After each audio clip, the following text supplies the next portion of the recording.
This is not a test.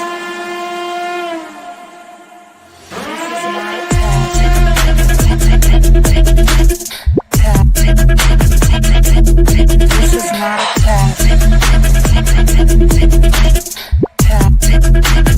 I don't know if you can hear. This is not a test.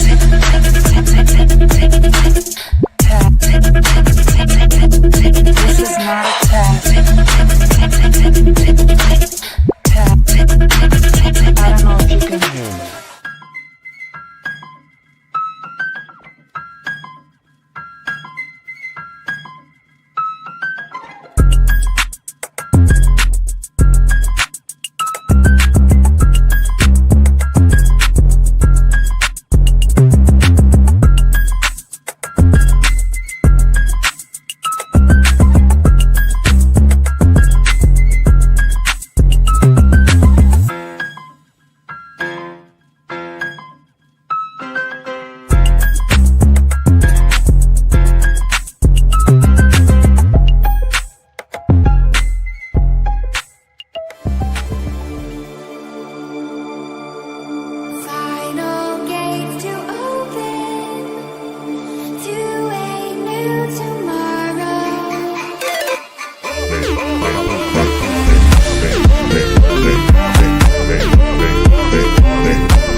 while you're down.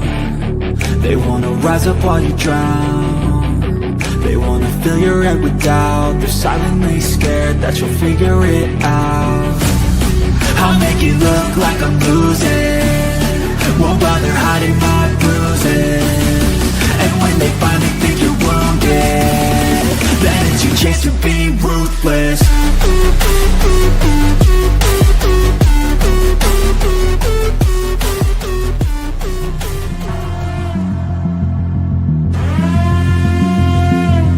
This is not a test.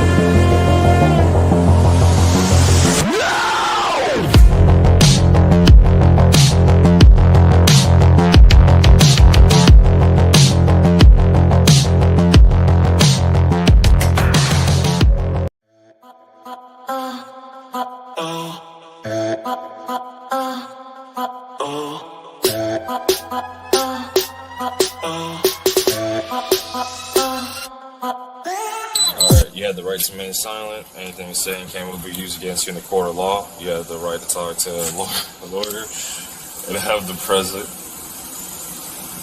with you while you're being questioned. If you cannot afford to hire a lawyer, one will be appointed to represent you before any questionings if you wish.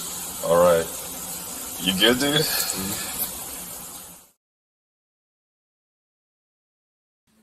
Good evening. Good evening, you good dudes. Welcome in. It is Tuesday, February the 24th. It is 7:30 Central Standard Time. Good to see everybody. Glad to see people found the emojis. Welcome in, everyone. I'm good, dude. I hope you're good, dude. If you're over in the vertical, do me a favor, double click that button and give us a like. If you're over here in the horizontal, if you would do the same, like. Take this opportunity to subscribe if you would like to. If you would like to help the channel, memberships are a good way to do that. Gifting, we make sure that you have your opted in membership gifting so that if we have a lovely donor, you are able to receive that. It's your hairdresser's birthday. Happy birthday, hairdressers. A duck invasion. Welcome in from across the pond and local Rubber Ramada. Thank you. You responded like you were speaking to me. It is so good to see all of you. So my original plan tonight was to be introducing you to my face and being on camera for the first time. But the reason that I am not is my grandmother went to the hospital, to the emergency room this afternoon. And so I just got home about an hour ago, and I wanted to make sure that I did not miss this live. Hey, Scratch, glad you made it over to the horizontal. Anybody who wants to drop the link over in, actually, I can do that, I think. Drop the link over here in vertical. If you'd like to join us in horizontal, feel free, or hang out over here, either or. I adore having you over wherever you're at. Hi, everybody. Hi, Teresa. Hi, Bellas. Southern Cat. You're good, Rubber. It's chill over there, Sweet Pea. Look at these new emojis. What do you guys think? Thank you, Southern. I appreciate that. She looks like she was dragged through a hedge backwards and forwards. Currently doesn't wish to scare everyone. I agree. Thank you for that. Thank you for that. So usually I say hi to everybody and all that kind of good stuff. It kind of feels weird doing that at the beginning of this live tonight. And that's because we're going into a subject that is extremely heavy, extremely intense, if you want to say it that way. I would say it's extremely intense. All right. Hannah's already getting us cutting it up. All right, I'm going to close out the vertical because I know I got people over there to take care of the good stuff. And that way I can keep my windows open. Bless you, Sweet Pea. Sorry, thank you. Bless you. Yes, trigger warning. Definitely trigger warning. Look at those emojis. So we can still throw the voodoo doll, but now it's neon. It's so cool. I just love it. I love it. Thank you very much, Rubber. I appreciate that. All right. Let me close this out and let's just get started with the topic. So did you guys see what the title of the live was? Discord 764 Network Exposed. FBI complaint on Matthew Pysher. That's part of what we're doing tonight. But guys, I had no idea I started opening things and I just swam down this. Yeah, Mr. Firelight trying to sneeze his nose off. Yeah, yeah. He's got that I've been to Iraq and back cough. That's what I call it. That is his I've been to Iraq and back cough. I'm so nervous. I'm so nervous for this live. Haven't been nervous for a live in a long time. Okay, Abellas. Yeah, the rabbit holes will suck you in, definitely. Jenny Jen, thank you for being a member for 14 whole entire months. Protect your peace, friends, and thank you very much for always being here, Jenny. I really, really, Eminem and all that. Okay, M&Ms. I really appreciate you.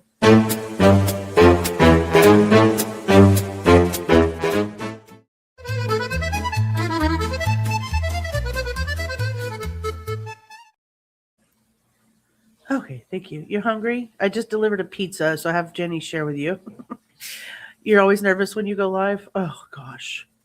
So this topic is crazy. It's part of it. Kitty, thank you.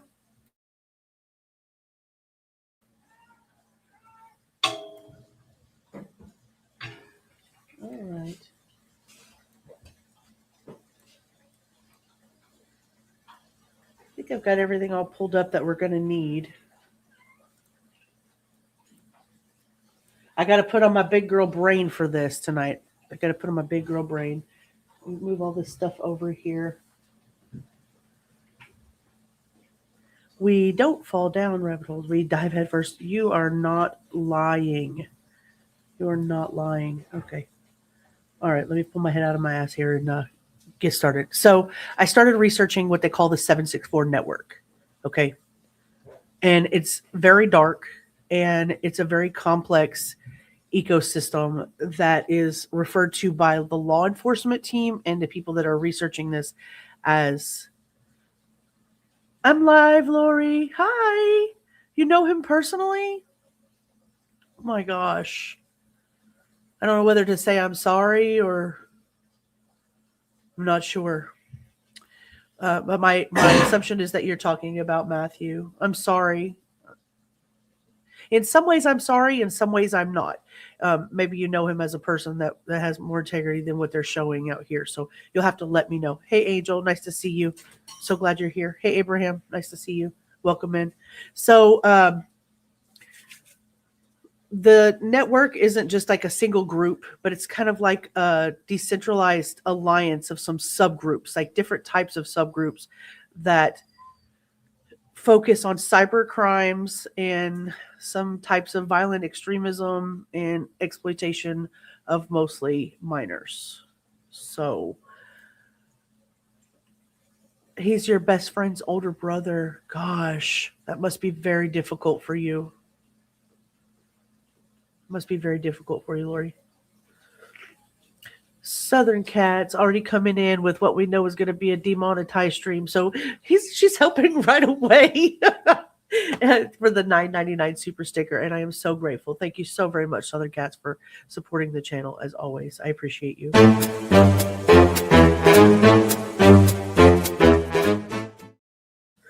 Yeah, even before I even turned on the monetization for the stream. Before I turn on the monetization for the stream, it's like limited. It's going to be limited. So, yeah, wait, the network catches them or commits them. Yeah. Oh, okay. Thank you very much, Robert. I appreciate that. Welcome the new subscribers, members, visitors, and lurkers. So I guess what we got to do is we got to go back to the origin and we've got to figure out what 764 is. Okay. We're going to start with that. We're going to start from the very beginning so we know what we're talking about and why we're talking about the cyber crimes that are involved with this particular person, the extremism that's behind the group, and what can be also labeled as quote unquote a cult, and the exploitation of the minors over the last couple of years. So that's where we're going to start. Let me pull this up here so you guys can read along with me. Is anybody familiar with 764 and what it means and what they're about before I get started and put all this information out here? Hi, Abraham. Okay, this is going to be a content warning. I'm going to give it once, and of course, the moderators drop the warning throughout the chat. But I'm going to say that this is on my behalf. I have never been involved with 764. I don't know anybody personally myself. I have no idea before today what this group was about. All of the content is going to fall under fair use for the purpose of entertainment, commentary, research purposes, education for today. All the opinions on this panel are going to be mine. Unless there's a panel guest up here, then they're in charge of their opinions. Anything that you state out into the comments may be clipped or used or perverted into something else. So just be very aware of what you're saying in the comments down below. And other than that, have fun. Have fun with learning with me and helping teach me. And you're familiar with, okay. Well, I'm going to kind of be learning with you guys as I go, even though I did study some of the things and the origins of it. So it originally was established in 2021. This is crazy to me. 2021 by Bradley Cadenhead. He was 15 years old. 15 years old at the time. You've heard of it and know it's not good. That's about it. Yeah, me too. That's where I started at anyway. My original plan was to go through Matthew Pysher and what it was that he was arrested for and what he's facing and the charges that he's facing. They had to rescue a 13-year-old girl from Castaic. I can't hardly say that name properly. Castaic, California. I'm sorry if I butcher that. From this 18-year-old boy. His name is Matthew Pysher, and he's from Pennsylvania. And he is accused of targeting her online as part of the 764 group. So they had to use both local and federal law enforcement to get this girl back. They found them in a hotel room or motel room. I think there is a difference. And originally the messaging for this girl and him 2 months before they were found in this motel room was started on Discord. That's the basis of the story that I started studying, and that's the basis of where we'll go when we get to his federal complaint and what he's being indicted for. Nugget, Sweet Pea, thank you. I've got too many windows open for you to be up here with me. Go on. So that was the origin of where I initially started all of this. But what I want to talk about, and most importantly, is getting to the basics of why we're talking about it. Now, let me open up that page so that you guys can read along with me. Bloop.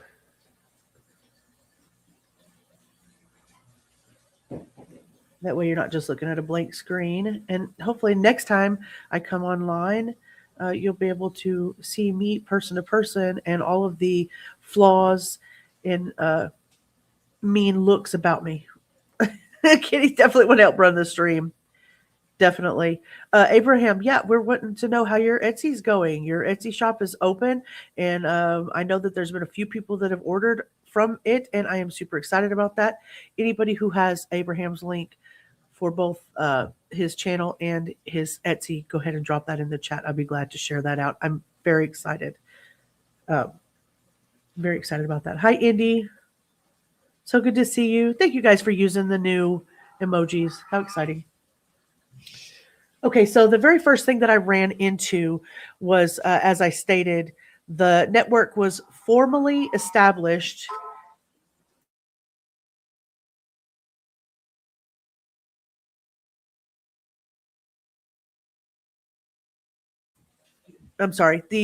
formally established in 2021 by Bradley Cadenhead. He was a 15-year-old from Stephenville, Texas, not far from where I'm at now. He operated online under the alias Felix. Am I muted? Can you hear me?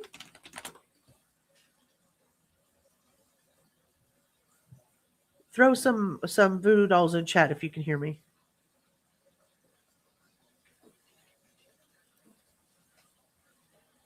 Yes? Now we can? Okay.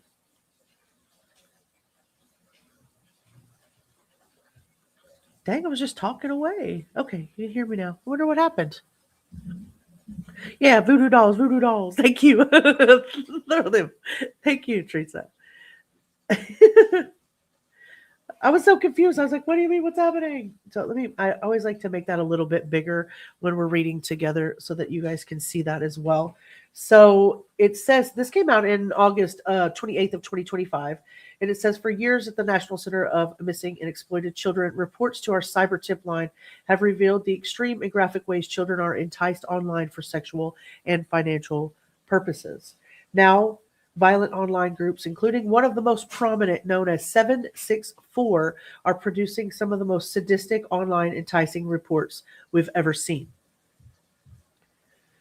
One mother told NCMEC a violent group member made her daughter cut its screen name into her arm with a razor blade, then told her she was a good girl and that they love her.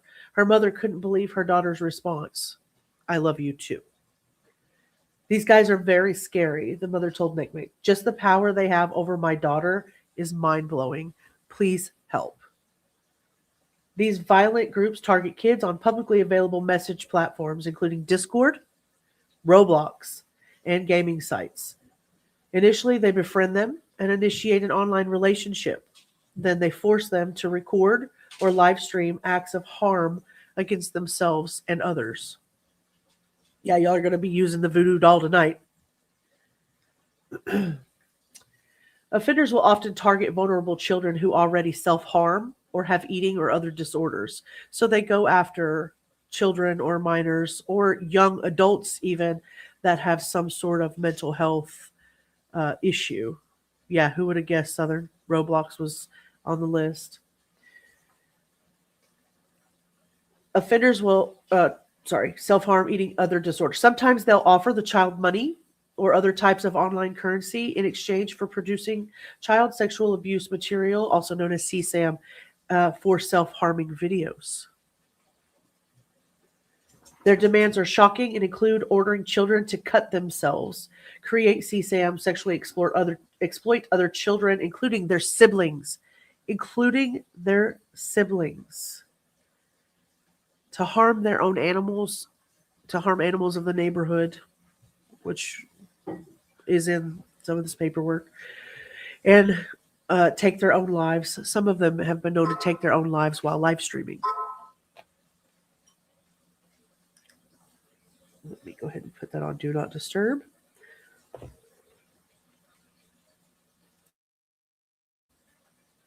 In one cyber tip report, the suspect offered money or other types of online currency in exchange for CSAM. Basically, it all started out with him asking her to send him stuff in return for Robux, the digital currency on Roblox, and escalated into him asking her to cut herself, with him even saying, the deeper, the more you earn. If they don't comply, they threaten to harm their families, share their explicit photos on the internet with everyone they know, and make fake 911 calls to send law enforcement racing to their homes. Notice swatting. The footage of these acts is then circulated among members to extort victims further and exert control over them.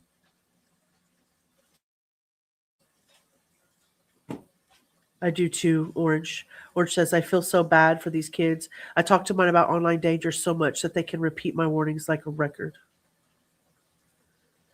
Have you heard that? Is that a possibility? I guess that is a possibility. Abraham says, oh, hell no.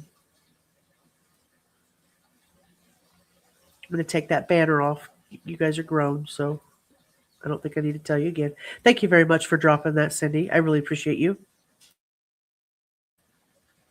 So this shows a victim demographic. Let me see if I can get a little bit closer. See if you guys can see this. This is the victim's age.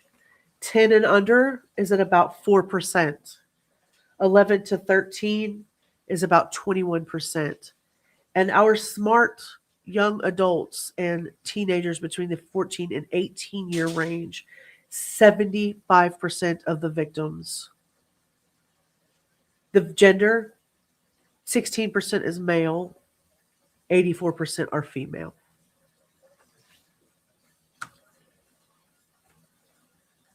Does that surprise anybody at all that the females are more prominent or more prone to fall for these types of things? Or that these incidents has happened more to females? Yeah, I agree. Some of them are getting put away. We're going to get to that. But so originally, the guy that operated under the name Felix, he started 764, and it was derived from 3 digits of the zip code from his hometown, 76401 and 76402, which is the Stephenville, Texas zip codes. So he just shortened it and called it 764. Before starting 764, Caden Head was a member of an online community called Cult, spelled CVLT. Scratch. Did you hear that? CVLT. That was founded in 2019. Cult focused on similar activities to 764, including the sextortion and the promotion of the extremist ideologies. We're going to talk about a few of those things too. So, you are grown. I know it doesn't feel like it. I know it doesn't feel like it sometimes. Yeah, it's not surprising. To me, it's not surprising. The young females are a lot more impressionable at that age. Thank you very much for dropping that. I appreciate that, Cindy. Nugget, I need my hand, and I have got to move the mouse. I love you, but you're going to have to get down.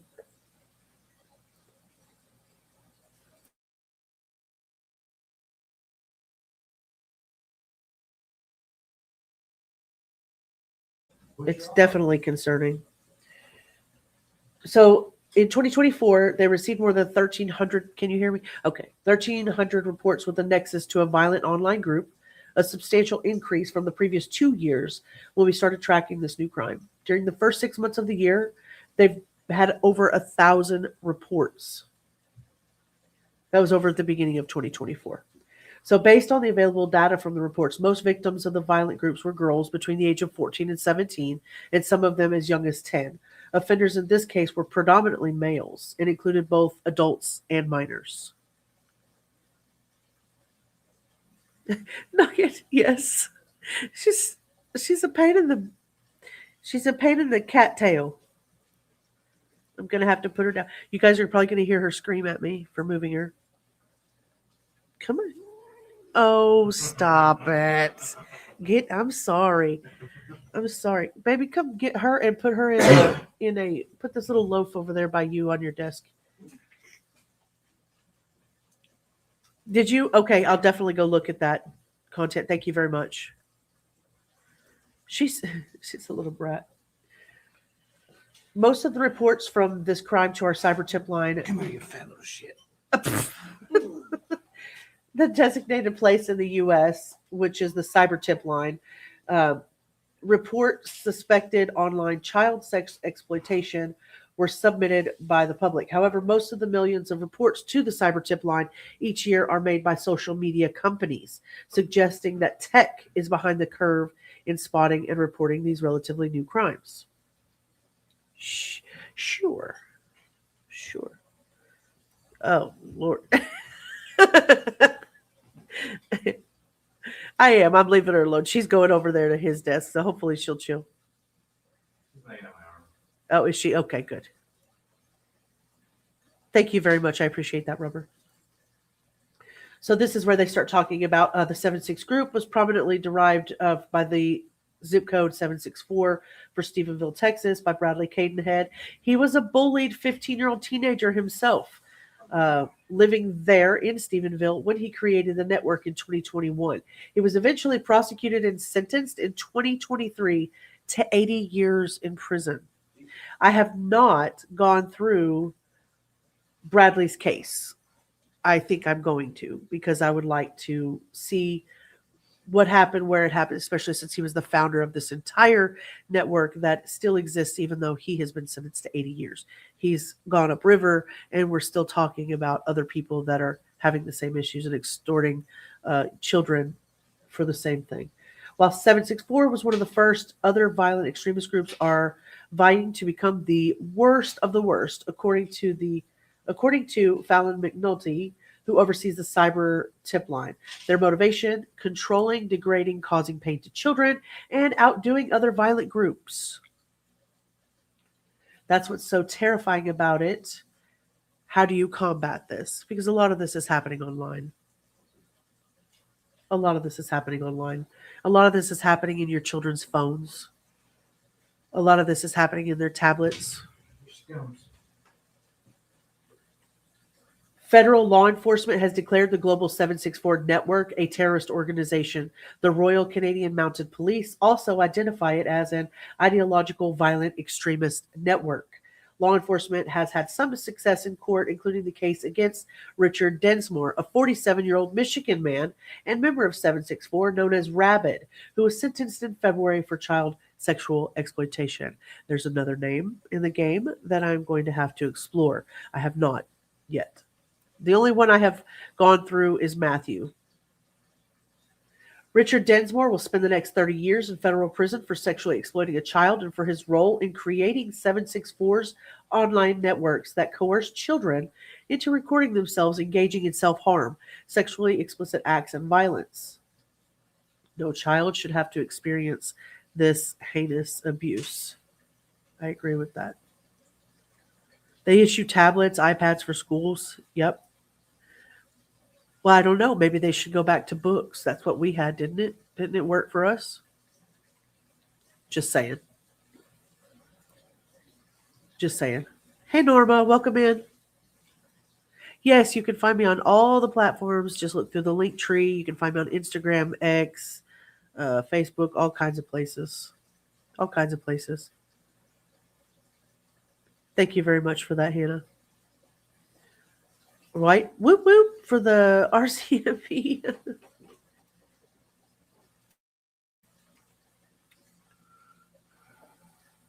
Okay, so what I wanted to talk about, the second part of that here.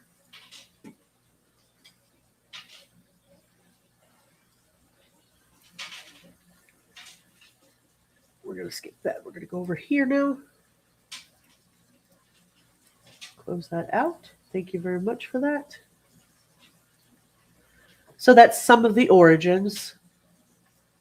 Kind of wanted to get that out of the way a little bit. And then let's go to this video instead first.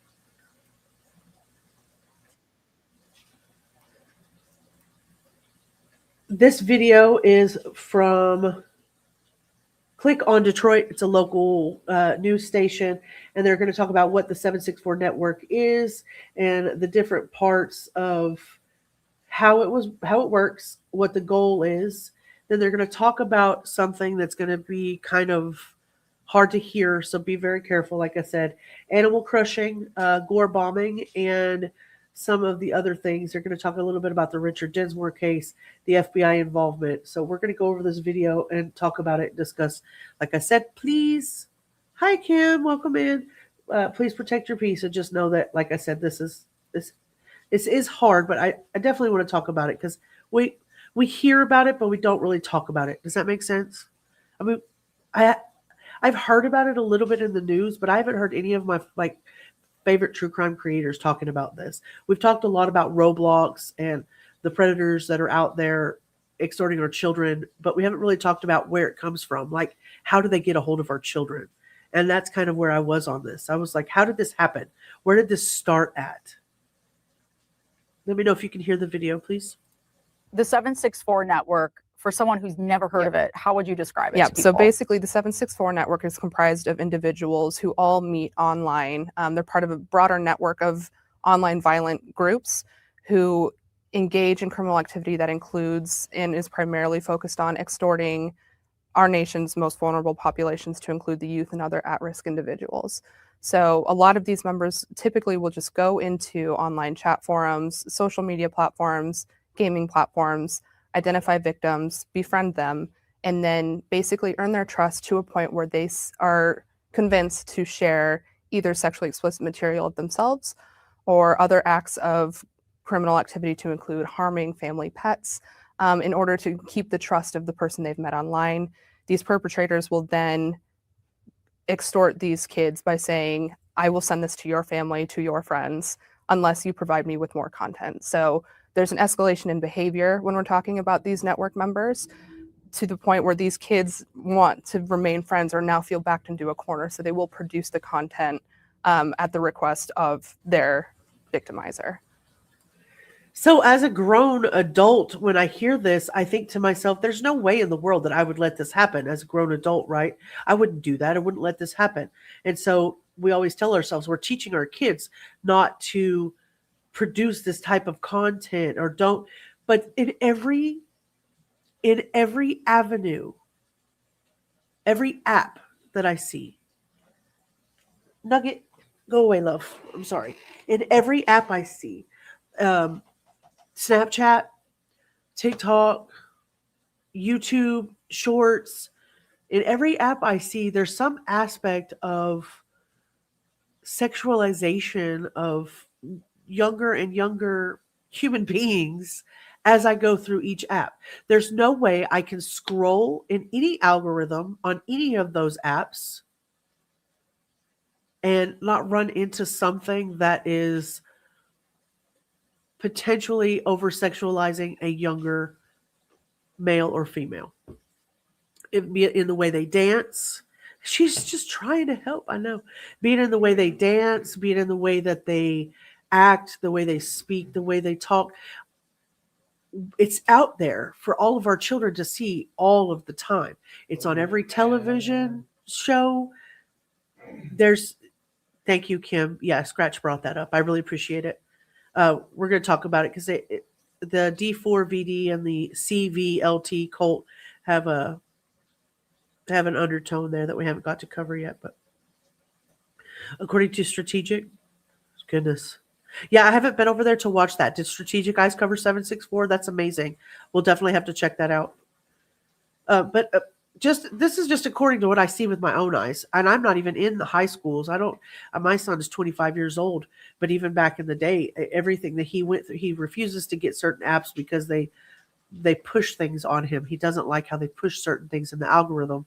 And I just feel like everywhere I turn, I see it as a a grown woman.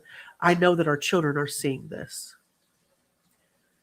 Orange says, I think it's important to remember that no matter how smart someone is, everyone can be manipulated. I don't disagree with that. I just think to myself, how in the world, like I wouldn't let this happen to me. But it does. It does happen. It does happen. Thank you very much, Scratch. I appreciate that. I'll have to look that up. Well, look what you done. Well, look Okay. what you done.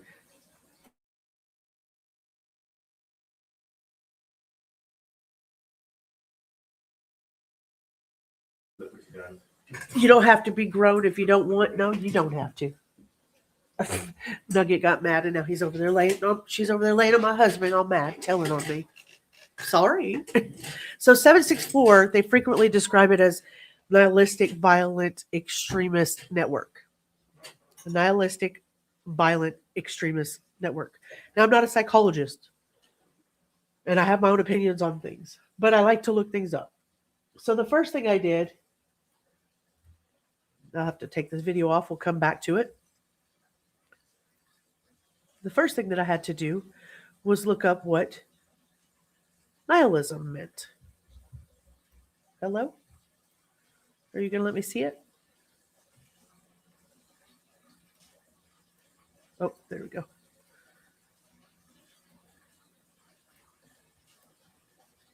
There we go. I'm going to make this bigger here. And this is, I was trying to figure out what makes these things so dangerous, right? What type of ideologies does 764 come from? Where does it begin at? And what happens in these networks to make this all come together? Also hidden apps that, yes, I know. So scary. So scary. So nihilism, from the Latin nihil, meaning nothing, is a philosophical doctrine that suggests the lack of belief in one or more reputedly meaningful aspects of life. Most commonly, nihilists argue that life is without objective meaning, purpose, or intrinsic value. Did I? Okay. Oh, I'll go back, Orange. Thank you. I'll go back. Most commonly, nihilists agree or argue that life is without objective meaning, purpose, or intrinsic value. Moral nihilists assert that there is no inherent morality and that accepted moral values are abstractly contrived. Nihilism may also take epistemological, you know how to say those words better than I do. Go ahead. Epistemological, ontological, or metaphysical forms, meaning respectively that in some aspect knowledge is not possible or reality does not actually exist. So they blend several ideologies. It's all falls under the blanket of a nihilistic violent extremist network, but they use other things underneath that in order to push their philosophy on other people, the things that hit you differently out of different people. Accelerationism, that's people who believe that like society should be pushed to a total collapse through chaos and violence type of thing. So they use accelerationism. The Order of Nine Angles, it's like they're a, dare I say, Nazi satanic organization, and they encourage criminal things and the way that things should evolve to criminal, to it's complicated, it's dark. I don't know. I'm not a psychologist. I'm trying to go by the things that I found online, and I don't want to be too overly philosophical with something that I don't know what I'm talking about. So I'm kind of having to learn as I go. So, and then misanthropy, which is a no lives matter type philosophy. And that just, they use that to justify the victimization of other people or animals, because no lives matter, then it doesn't really, it doesn't matter. We need to evolve into chaos. No lives matter. And we need to evolve towards chaos and violence. And so that we can have a total collapse of society, meaning we can do whatever we want to anybody, however we want to do it. Does that make sense? Am I making sense without trying to sound all smart or whatever? Let me go back up here and see who we gave birth to. Oh, you. Okay, Orange, thank you so much for being a member for 9 months. It's a guardian baby. You're guarding the gates with your baby. Thank you so much. I really appreciate you being here, Orange. All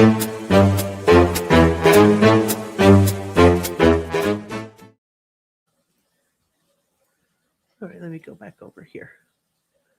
So the network appears mostly on platforms like Discord or Roblox, but they can also hit your kids on Telegram, on places like Kick, the KIK, or the KICK. But the primary hubs for 764 has been Discord and Roblox. Also Minecraft, believe it or not. Minecraft. We go back down here. Bippity boppity boo. How convenient for predators. No lives matter. It took 13 billion years for all of us to be here today, for fuck's sake. I totally agree with you. The mindset of these people blow me away. That's why I'm kind of like sitting here red-faced going, I'm trying not to talk about something that I don't know about because I don't want to get smashed into the ground. But at the same time, on a very normal level, it's not hard to understand that these people want to push us towards chaos and violence because that's what they're pushing our children to. It's not hard to believe that they have some sort of underlying satanic, thought process, and they want to push our kids toward criminal acts as a way to evolve our society. And it's also not hard to believe that there are a lot of people that believe that no lives matter. So that justifies, we could just victimize anybody we want to, including your children, my animals, your animals, and anybody that's on the street. And a lot of that is evident in some of the videos we see just on X, for example. Little children, I say little children, but young men and women who will go up to a grown teacher and treat them the way they do in the classroom. Where are these ideals? Where is all of this coming from? What is the ideology behind it? And it's pretty disturbing, in my opinion. It's pretty disturbing. Hi, Cracker Jacks. Hi, Jackie. So good to see you. I heard somebody say your name earlier. I think it was Granny's watching. Yeah, they're trying to create little psychopaths. So they lure a victim from large like public servers, Roblox, Minecraft, like I said, any of the Discord servers that you run into, and they target the youngest that they can find, the ones that are struggling often with mental health or seeking some sort of belonging. They want to be in a group, they want to be with you, they want to be loved. You laying down? All right, I love you. They want to be loved, they want to be taken care of in ways that they're not getting it from other places in their life. So they use what they call sextortion, and they try to gain compromising images of your children and information about the families so that they're able to blackmail the victim into doing all of these things, self-harming, animal abuse, or producing CSAM. And they use what they call lore books. Does anybody know what a lore book is? Have you guys ever seen a lore book?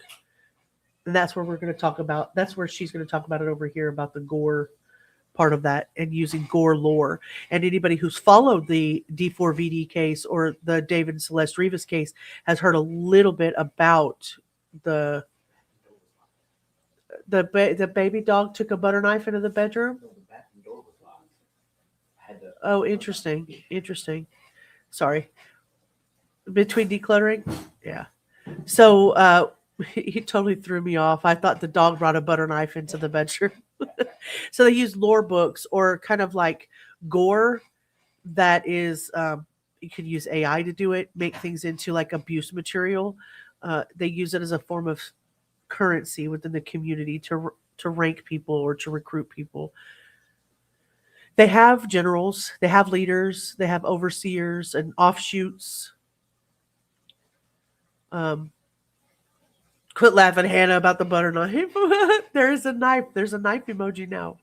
But they use their leaders, and then they have what they call offshoots. It's basically like you're under the 764 window or 764 umbrella, and then underneath that you have 764 Inferno. They're like smaller versions. 676. 6'7". I mean, you guys think that that's funny when your kids come home and they're just like 6'7", and it's all a game until it's not. Until it's called 676 or Harm Nation, which are real law enforcement agencies have labeled this a terrorist, violent, extremist threat group. This dog's trying to make some toast. Boy, she just does whatever she wants to do, that baby dog. She's so great. She's so great. I love her. Thank you, Rubber. Let's go a little bit further into this and we'll talk some more. Essentially targeting the most vulnerable and then almost sextortion. Correct. Yeah. And sextortion is a piece of it.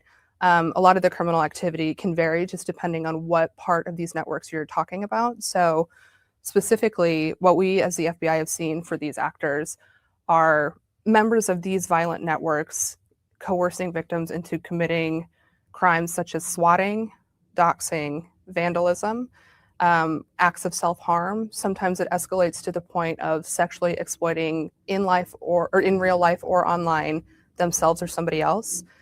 We've seen acts of self-harm, real-world violence to include stabbings, shootings, suicides, and sometimes murder. And this is just to what? Stay in this network, to fit in, to what? What's the goal of this network here? Sure. So the motivations of each individual within these networks is pretty personalized. It can be a personalized grievance, it can be a collective grievance, but basically it varies group to group. So these members find each other based off of shared grievances or shared content preferences. But the goal ultimately for a lot of these groups is prominence within the network or clout. So the more... So really, it's nothing. It's nothing. The goal is absolutely fucking nothing. Because exactly what I was thinking in my head. There's not much of a difference, right? In my head. I'm hearing it. I'm seeing it. I'm thinking the same thing you are. It's not almost. It sounds like straight out sextortion. And for what? And for what? Basically, she's saying to get clout. What is clout, though? What do you do with it? What do you do with your clout? when you're online and all you're doing is extorting people, making them harm themselves or their families around them or their pets. What do you get out of that besides the internalization, like the gratitude that you get internally? There's no clout in that. Stream the content, the more notoriety you gain in these spaces. A lot of these threat actors are looking for a space to belong when they join these communities. So feeling that acceptance by other people engaging in the same type of behavior can be a pretty big motivator for these threat actors. And then it sounds like they're essentially desensitizing these vulnerable youth to these violent acts. Correct. That was the word I was looking for earlier that my son uses. So every time you go on one of these places in Discord or like I said, any of these social media apps or even on the TV, we're all desensitized by the things that we see because it's just so normal.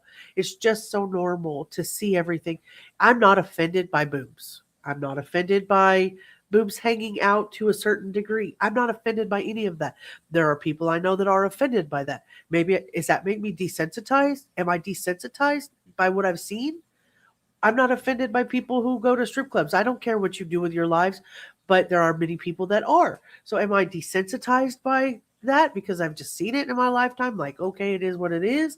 You know, it's so, I don't know. It's woo. Yeah, Teresa. Yeah, that's a great point. Yep. Jackie's like, what the fuck did I walk into? Oh, goodness.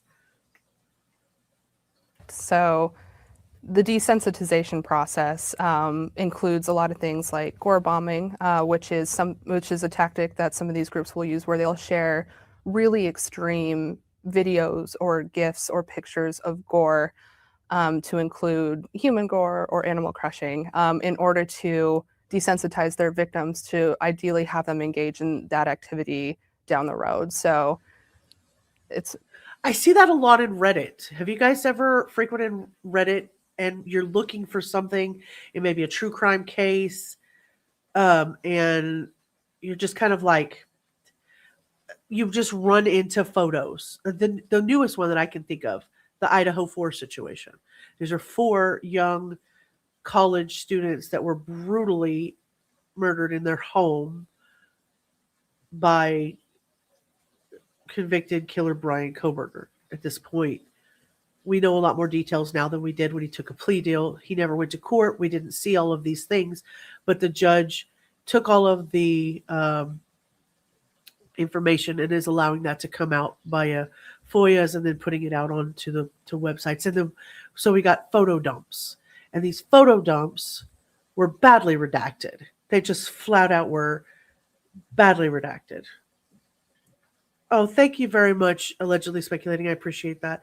So these photos were badly redacted. And so when I went to go look for the Idaho 4 photos, what I ended up finding were things that were badly redacted, things that probably wouldn't normally be, you know, something. But then you have this morbid curiosity, and so you continue to go through it. So I feel like I've been desensitized in that space, in the true crime space, because you go over these things over and over and over. I don't ever want to forget where I come from and the fact that I have a heart for children and the things like that that affect me. But I'm definitely desensitized by the types of photos that come out. So I can see how gore bombing could be easily taken as a desensitization method for children or for these younger people, even for adults. Even for adults. Me and my grandson is about to be fighting. He won't stop kicking. He's asleep and I can't move without him kicking me. This is what you do. You take your foot and you push him off the bed. Kim, that's too cute. I didn't know you were live, and I was on the other account and I subbed. Well, I appreciate that. I really appreciate you.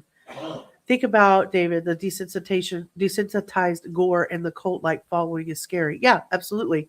Yeah, that Discord, I mean, we have a whole live full of what happened in that Discord, and it was absolutely 100% on point to what this lady is talking about. 100%. 100%.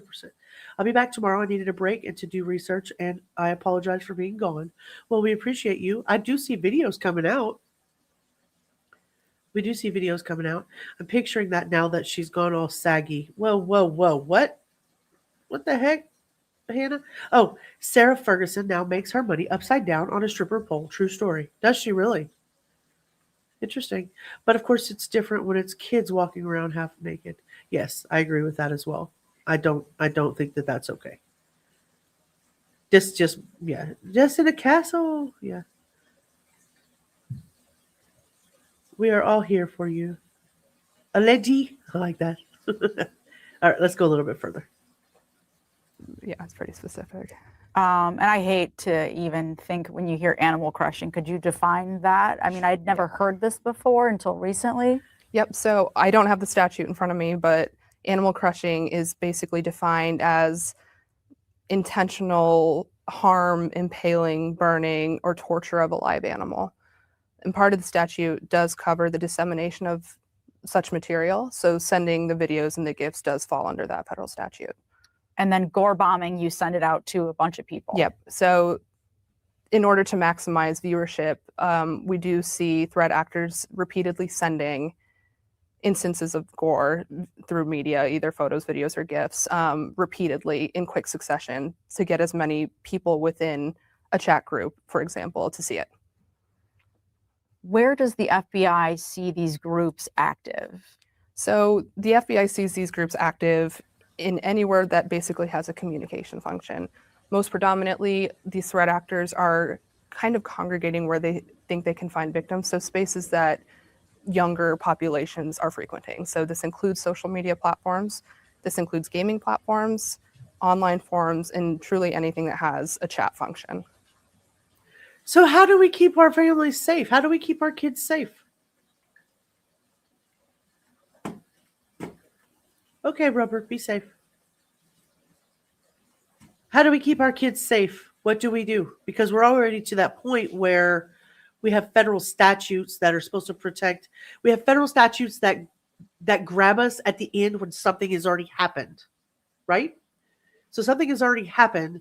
You have the statute that says, okay, you sent this, you sent that, you sent this. So this is what we're going to do. This is the punishment. But what do we do to prevent? Where's the preventative? The preventative. I know, Jess. I know you do, love.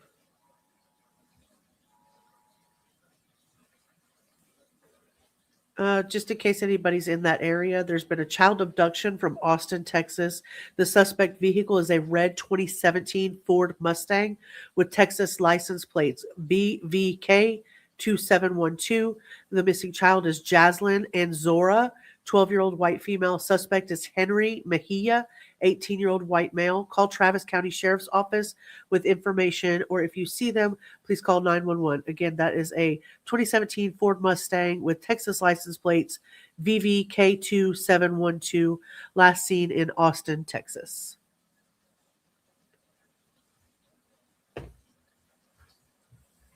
All right, let's go a little further. What ages? What ages are we talking about? How young? How old? What ethnicities? What genders? So for the perpetrators of the violence themselves, they're typically males under the age of 25, but we have seen perpetrators of all ages, of all genders, of all socioeconomic backgrounds, of all ethnicities. There's a trend of the under 25, but it can be anybody. And in terms of victims, most often those victimized are underage females. But again, anybody can become a victim to these networks. And so we've seen adults, we've seen men, women, children, regardless of ethnicity, all over the world. There was the Richard Dinsmore case.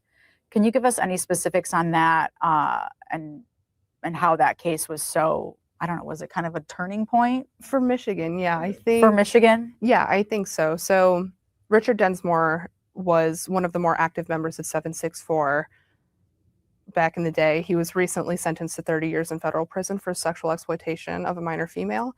He had a pretty significant online presence, and his activity in the group definitely drew our attention to the problem here in Michigan specifically.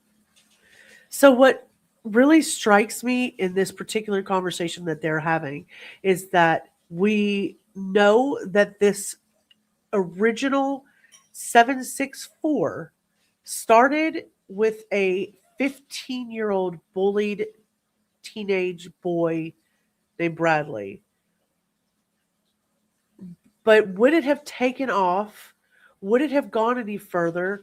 Would it have progressed to the point that it is now had somebody like Richard Dinsmore not being 25 years old and in the know and a little bit older, not taken over or continued the process as an adult? Like, where would it have, you know what I'm saying? Like an adult or somebody that was more in the know just picked it up and they're like, I'll hold the torch for you, buddy, while you go and serve 80 years in prison as a 15-year-old boy. Like, I got you, man. I'll get it.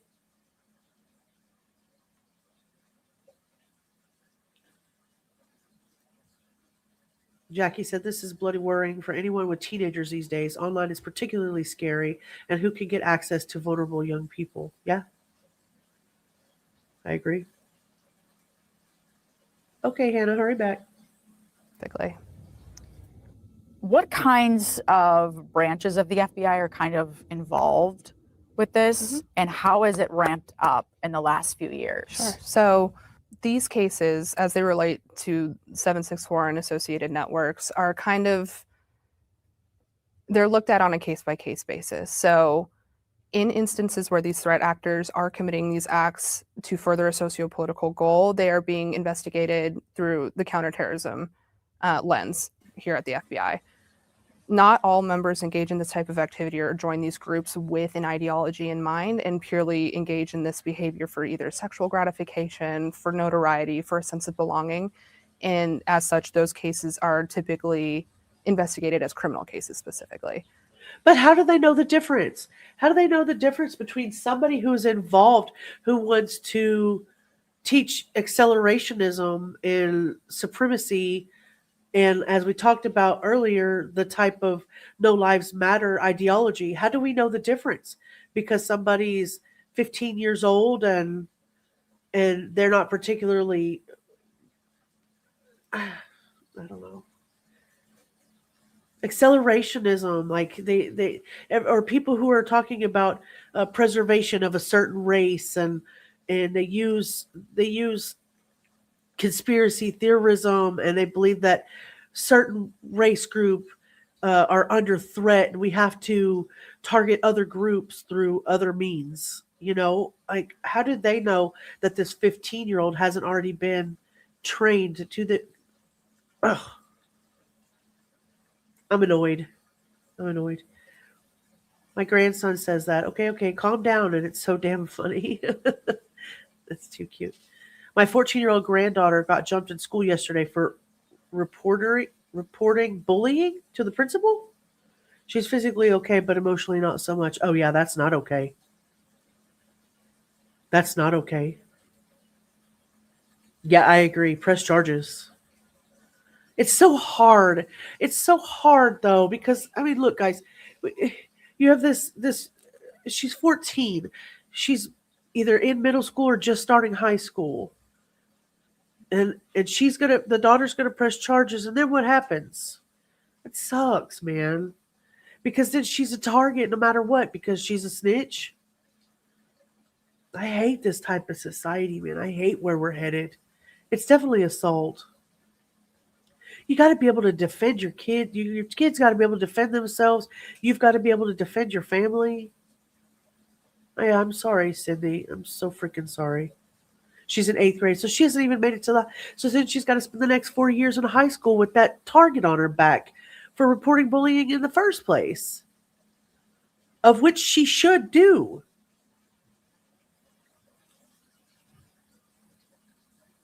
You need to find you an MC to go to the school with you, so they walk down the halls with her.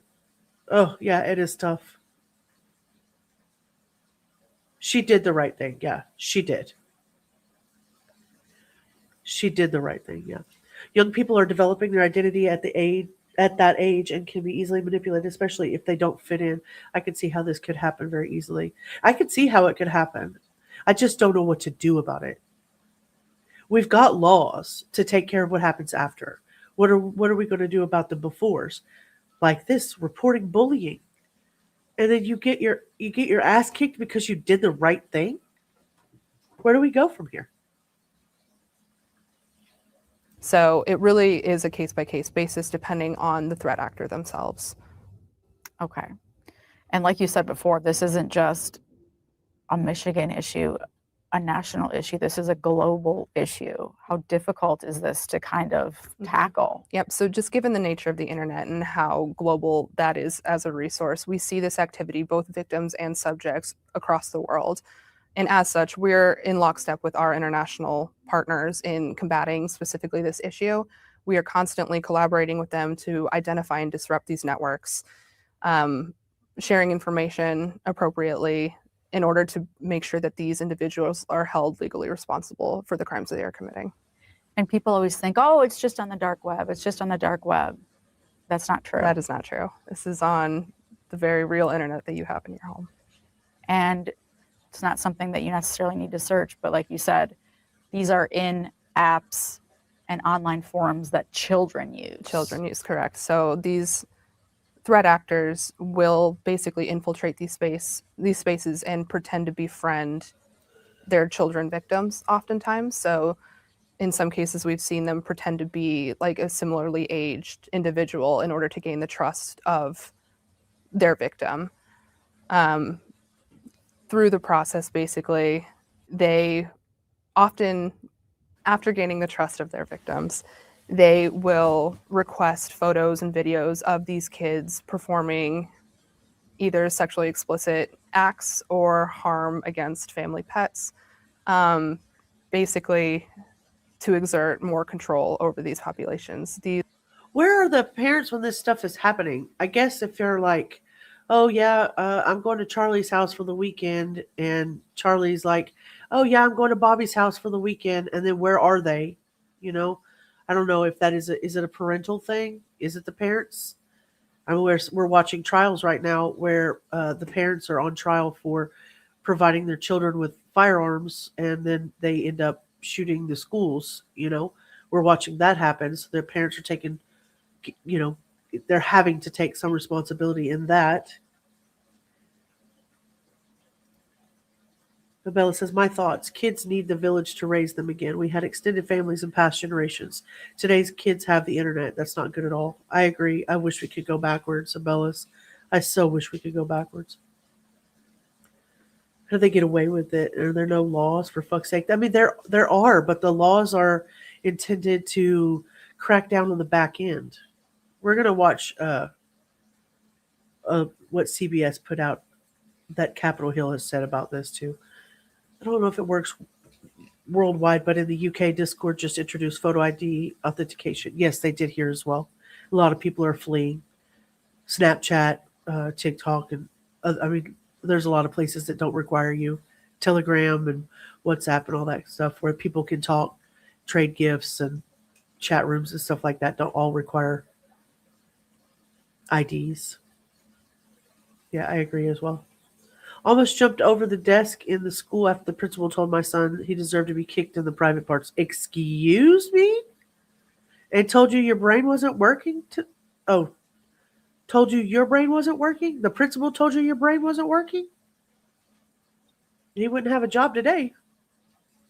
Would not have a job today. These threat actors will then take these pictures and videos that have been provided by the victim and make them into compilations sometimes online, and then share those within their networks in order to gain that notoriety within their own networks. It's a very content-driven threat activity that we're talking about. And with online being our lives now, what do parents do? What do loved ones do for specifically their children? That's what I'm saying. What do we do? What can be done? Parents should first and foremost be very aware of their child's online activities. They should know who their kids are communicating with online, especially given these threat actors can pose as a friend, right? Parents should take advantage of the parental controls provided to them within specific applications and on social media platforms. In conversations with your kids about this, bringing awareness to these issues with your children is also really important. If you think your child is being victimized by these actors or has some association with these actors, we do encourage parents to reach out to us here at the FBI. They can call 1-800-CALL-FBI to provide a tip. We also have online submissions at tips.fbi.gov, or they can always go to their local field office. So here in Detroit would be a perfect example. We also want to highlight that if you feel like you're in imminent danger, to call 911 and make a report with your local police department. Oh my goodness. So there really was no smoking gun on what you should do. There isn't one.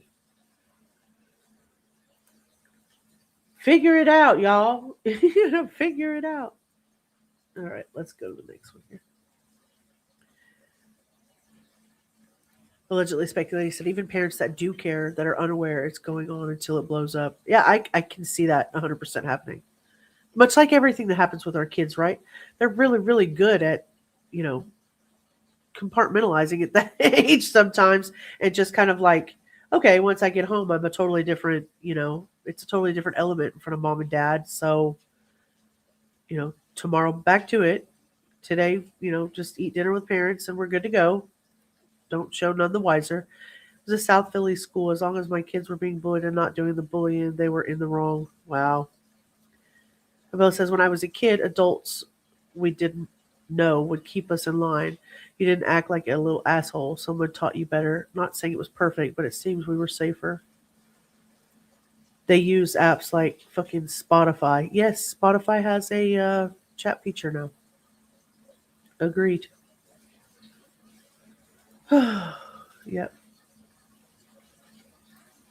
And I have 3 nephews that are all in this age range, from the youngest to the 18-year-old range, and it hurts my heart to think that they could fall into this and I wouldn't be able to see it or save them. It's extremely easy for a teenager to hide this. It's like living a double life when I was a teenager. Well, yeah, we've heard, as we were growing up about you'd go to school with a different pair of pants in your backpack, or we'd go to school with a different color lipstick and accidentally forgot to take it off when you get ready to take the yearbook photo, and then mom sees it 6 months later. True story. Kind of happens, You were that parent that checked up on your kids. They didn't go to friends or anywhere if I wasn't checking on them. My son was a band kid. It was so hard between being a full-time working mother and a mother of a band kid and a full-time tennis player that I would even see him on a weeknight. And then weekends was, he was busy with sports, but there were times when they had downtime that I could see where, I've had to talk to him about things way in the past. He's graduated school before the C-19 virus hit and all that. So, it was a different environment even then, but it's still something that I remember being distinctly aware of, that there were dangerous, there was people with predatory behavior. I also ran a business where I employed a lot of young teenagers for their first jobs all the way up to young adulthood.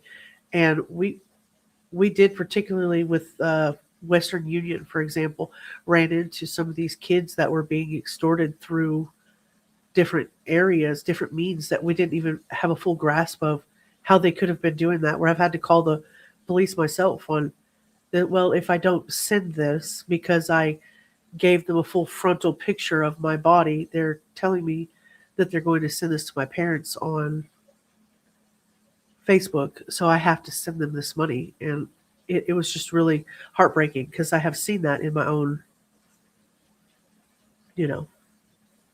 so I could see even the good kids in the band, I could see it happening.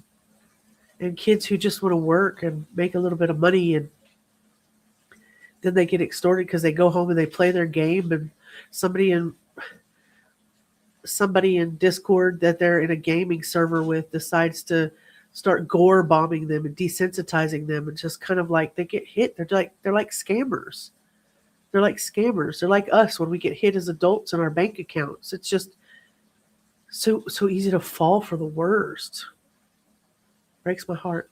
Sorry, I kind of squirreled off there. Let me see what you guys are saying.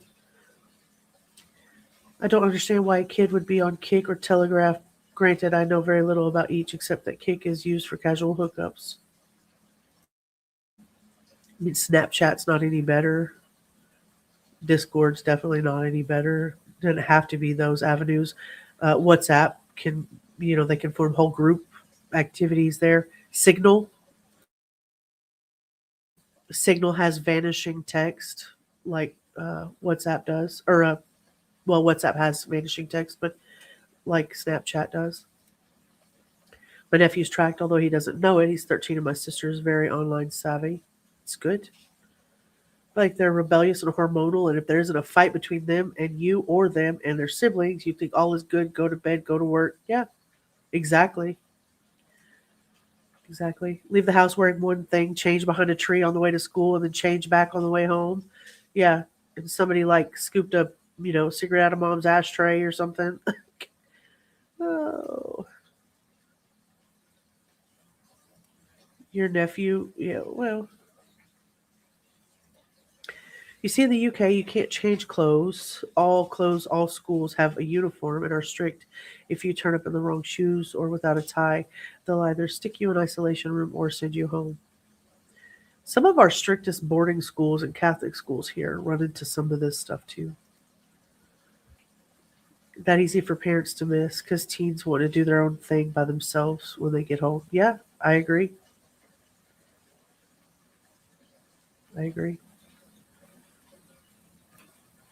Hannah, I went to one school that had uniforms. We all actually liked it. Everyone was equal. Not all states and not all schools wear uniforms. Do you think that they should, Kim? What's your opinion on that? Welcome back. On Capitol Hill today, Senate committee hears from experts who warn predators are targeting and manipulating young people online. A growing number of reports point to a virtual network of abusers known as 764 who coerce young victims into harming themselves or others. Now, lawmakers have introduced legislation that would make it a federal crime to coerce children into physically harming themselves or others. But in a hearing yesterday, Senator Lindsey Graham said the country has done very little to protect children so far. Do you all agree that we've, as a nation, miserably failed our children? That we have hearings and we talk and we've done very little to protect them as of this date? Yes. I agree. Yes. It's a damning indictment of all of us.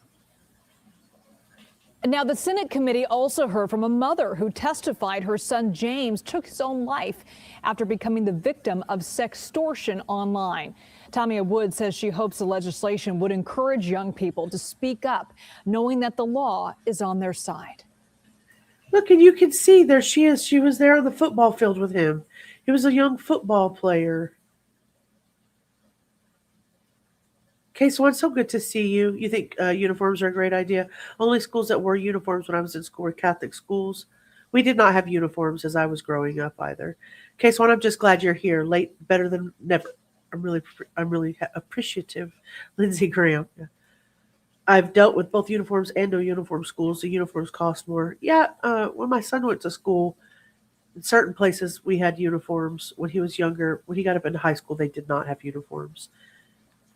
I do find it to be less of an issue with the girls with the short shorts or having to go, but they wear things in high school now that we would not have been allowed to have. Like Dallas schools are so lackadaisical with tats and piercings and belly tank tops and just all the things that I would have. I mean, I guess it's a progressive nature of, and the evolution of society and all, but it's one of those things where I'm like one of those moms now where I'm like, get off my yard type, mentality. Cause I'm like, where's this coming from? Like, when did this evolve into this? Even my son, when he was going to school, like there were things that, like if you had a certain shorts, you weren't allowed to be there, but they were okay with tattoos and colored hair and earrings and stuff. So it's just evolved so much. Yep. Well, sir, you're the one sitting in office with the power to do something about it. Correct, Abraham? I don't have that boom bop bam thing, but you are right. We had uniforms that were all equal in what clothes we wore, so no judgment. Yep. Orange says, I've heard a few stories like this. It's important that kids also know that no matter what we're their parents are here for them. No judgment, just love and open communication. I think they should wear uniforms. I also got bullied because mom could not afford the best clothes. That sucks, Scratch. I went to school one year with oversized shoes and I looked like a clown. We were just broke like when school started, so I had to wear what I had. But, later on that year I got better shoes. But yeah, I had clown shoes my first couple of weeks in school because my feet grew a certain way over the summer. Even as girls, we grow, over the summer. And when I got ready to start with the shoes that I had, I just couldn't fit in them, so I had to wear clown shoes. My advice that I would give to parents is to talk to your children about sextortion and any other child exploitation. I don't care what it is. You speak up, you say something, you stand up for yourself, because we can make sure that we have your back no matter what. I would give anything to have my son back. Oh, gosh. And if they have to learn, if they have to see James' face, if they have to see my tears, I'm going to make sure that it happens if it means that I can save your grandchildren. Let's bring in CBS News senior coordinating producer Anna Schechter. Anna, the Justice Department calls 764, quote, one of the most heinous online child exploitation enterprises officials have ever seen. Tell us what we know about this online network. I think a lot of parents watching this right now have a pit in their stomach right now hearing about this. It's true. It is the latest trend of child exploitation online, but probably the most horrific that we've ever seen. 764 actually is a shorthand for a zip code of a teenager who started this a few years ago. But that might sound innocuous, but what it is it's this loosely connected community of people on various platforms. They lure young people from Discord or Telegram or even Roblox, bring them into online spaces that glorify violence, mass shootings, gore. There are videos of people who get shot and who are dying, and it desensitizes these young people and then glorifies that act and gets them to actually harm themselves or others. It's just tragic, and the FBI is taking this very seriously. They're actually deploying counterterrorism agents to try to get a handle on this, because it is a global phenomenon that we are seeing, and it's playing out in so many communities around the country. And okay, so I'll drop the links in the description box when we leave this evening. But I think everybody's pretty much to the same point that I'm at. We know that there's a network. We know that there's an issue. We know that they are surfacing in spaces where minors are reachable, in gaming adjacent servers, in the community servers that are held. They're even showing up in mental health themed spaces. So it's not just targeting gamers and the gaming community. It is also targeting our young people that are in spaces where they feel like they can go to talk about their mental health. We know that they're leveraging generally sexual images, self-harm content, the threats that they're sending out, humiliation, and obviously social pressure. The material is getting shared as quote unquote proof and currency, basically inside of the 764 network. They have what they call watch parties, and that's content that they sit in places like Watch Together or different places like Discord, where you can go into a room and all talk and all be in the same space and have a watch party of all the content that's being used to extort these victims, have a meeting, if you will. They're having what they call it's part of the evasion process, constant account churn. It's a server recreation. So today you're in a server that's called I don't know, Fortnite gaming. Okay. And you've been in this server and you've done all the XYZ things in this server. And all of a sudden you get this message in your inbox that said there's been a name change to the server.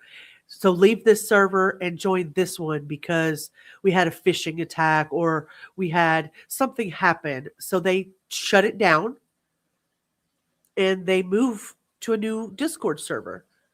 They name change, or they will platform hop. They platform hop. Discord is the on-ramp. The other apps are like the back end, basically. That's scary. That is intrinsic. That is like, it's like, that's so scary. And it's so scary. Like, you're trying to get ahead of it, but they're churning it. They're taking their accounts and they're churning them over and recreating these servers. And the Discord's on the upside of it. And they're like, oh, no, meet me over here on Instagram. And then I'll tell you where we're going to meet from there for whatever. You know, your parents are just trying to hold you down. Gosh.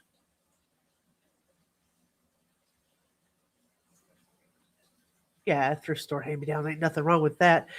Orange says, I love this community and how it has led me to you all, but still, I hate the internet. Let's go back to Little House on the Prairie days. I watched Little House on the Prairie so much.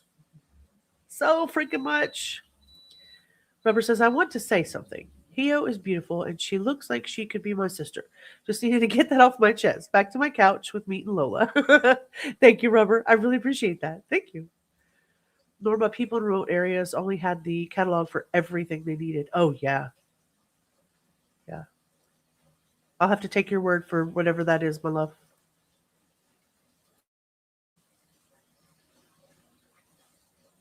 Gosh.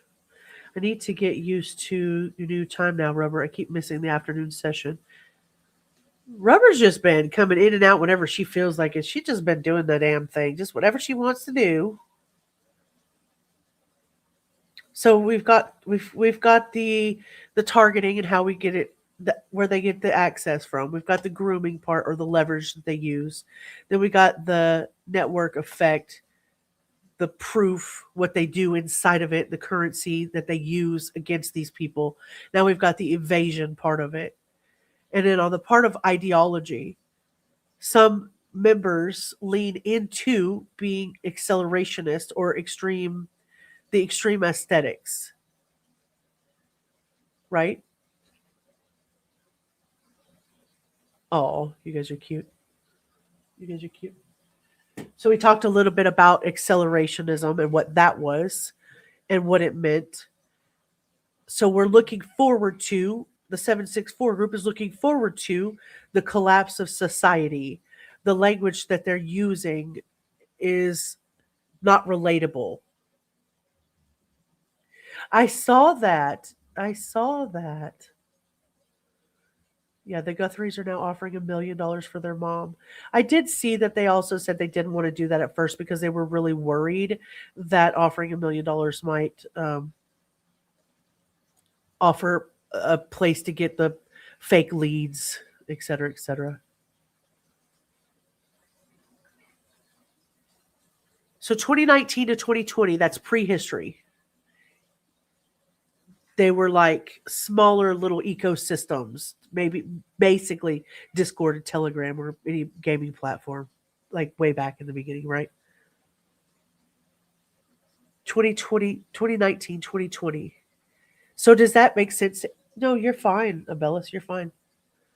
To me, that makes sense.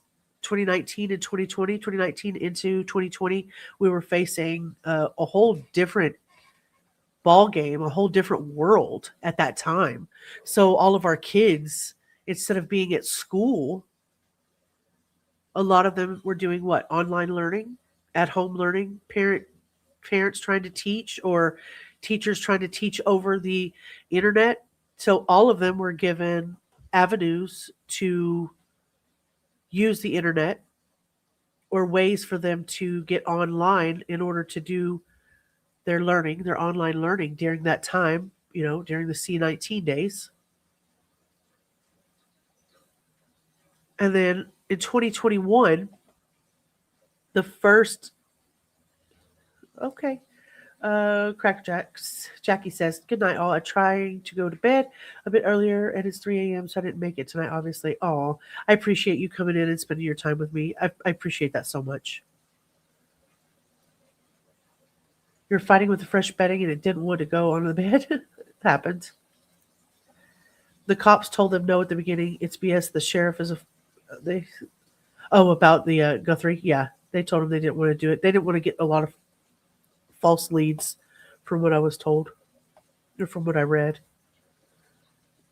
It's a mess, an open online portal for our kids. Yeah, there's a children's book I recommend to my kids' internet. Our First Talk About Online Safety by Jillian Roberts. Thank you, Teresa.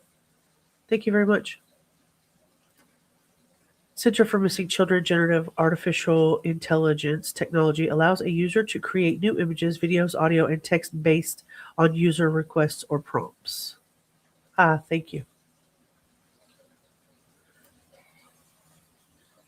All right, I'm gonna stretch, everybody stretch. An hour and a half of this is pretty heavy. Make sure, if you would, like and subscribe to the channel if you like the content. Hopefully you do, and I appreciate it. An easy way to support the channel is the like and the subscribe, so I really, really appreciate that. If you're interested in grabbing a membership, go ahead. We're going to do a couple of members-only lives, and I think I have decided we're going to do some Patreon stuff. My original Epstein stuff is not put on hold. I'm just doing a little bit more research. And if you do need some Epstein content right now, Rubber Ramada has been covering that on a regular basis, and you can check that out over there. She's doing a lot of things over there. You need a palate cleanser? Let's go. You don't have to tell me twice. I'll do it. Give me a second. Let me find something. I like all of the stuff. Like all of the palette cleansers.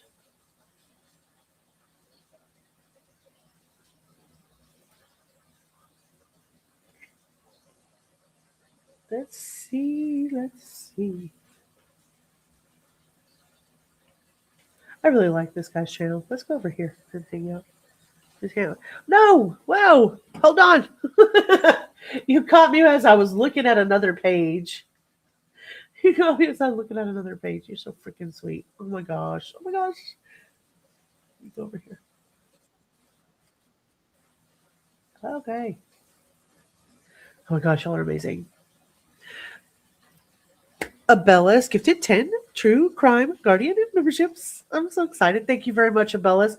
I went to Brazak, Miss Anita, Marina Lazar, YouTube Inspector Gadget, MSME 7852, 420, Me Mom of 3, Cheerinator, Amber, Rayala, Kova, and GardenBot. GardenBot got a membership. Thank you so much, Abellis.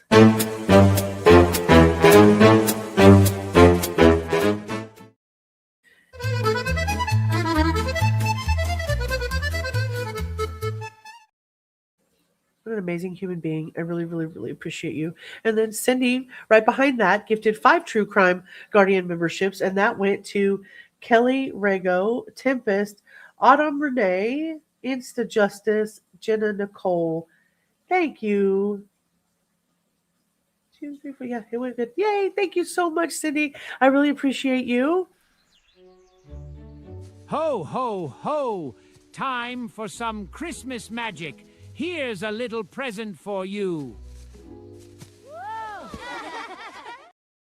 Christmas all year long here with the True Crime Guardians. I really appreciate it. Thank you very much, Cindy.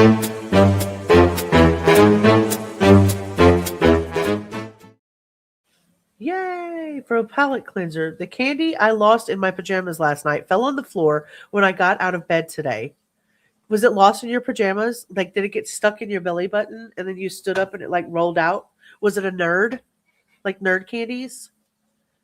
I had peach sherbet as a palate cleanser. Sounds delicious. The live name is crazy. I knew this kid. He went to my school.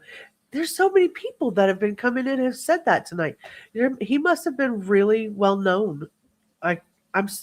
Is that, Aaron? Dang. Yeah, we're fixing to go over him. We've gone over the whole network and what is the damn thing? What is 764 and what that's about? And then we're about to go over what he did. This kid did some stuff. What peach sherbet? Where do I even get that? I have a peach addiction. I know, and your peach Red Bull is out down here. Is it out up there? Christmas all year round. Aaron, hello and welcome in. Thank you so much. You're in the vertical. My name is not Aaron, but it's just my favorite baseball player's name. Oh, okay. Well, what shall we call you? We call you AJP? We call you Pookie? We appreciate you being here regardless of your name. I appreciate you. Thank you so much. All right, let me go back over here where I was. All right. Have one, maybe two videos in between. Katie, okay. Thank you, Katie. Nice to meet you. Pookie.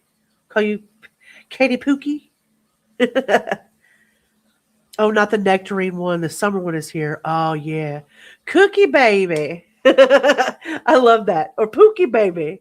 Oh, you can call it Cookie Baby and Pookie Baby. I love it. All right, let's watch this. Hey there. No. So this burger has come across my For You page about 3 times. So I said, let's get started. I know that's right. Ooh, that's onion. Like if you go to my double seasoning, How about that melanin sugar.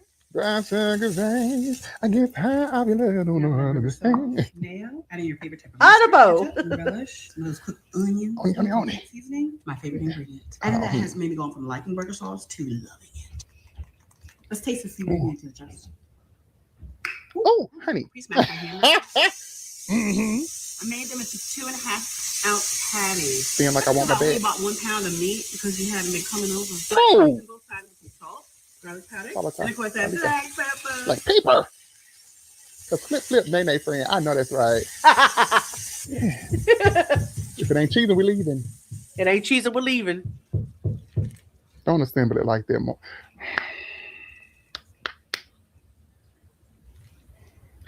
Miriam, why would you show us this? My back won't never know peace. You didn't have to dress it up like this, Miriam. My God, today. That looks so good. Me. I'm going to answer you. The church van is fixed and the meals will be in attendance. I wish I had more meat. Ooh, no cameras. I got to agree to spirit. I'm not kidding when I say this is probably the best burger. I believe you. Hey there.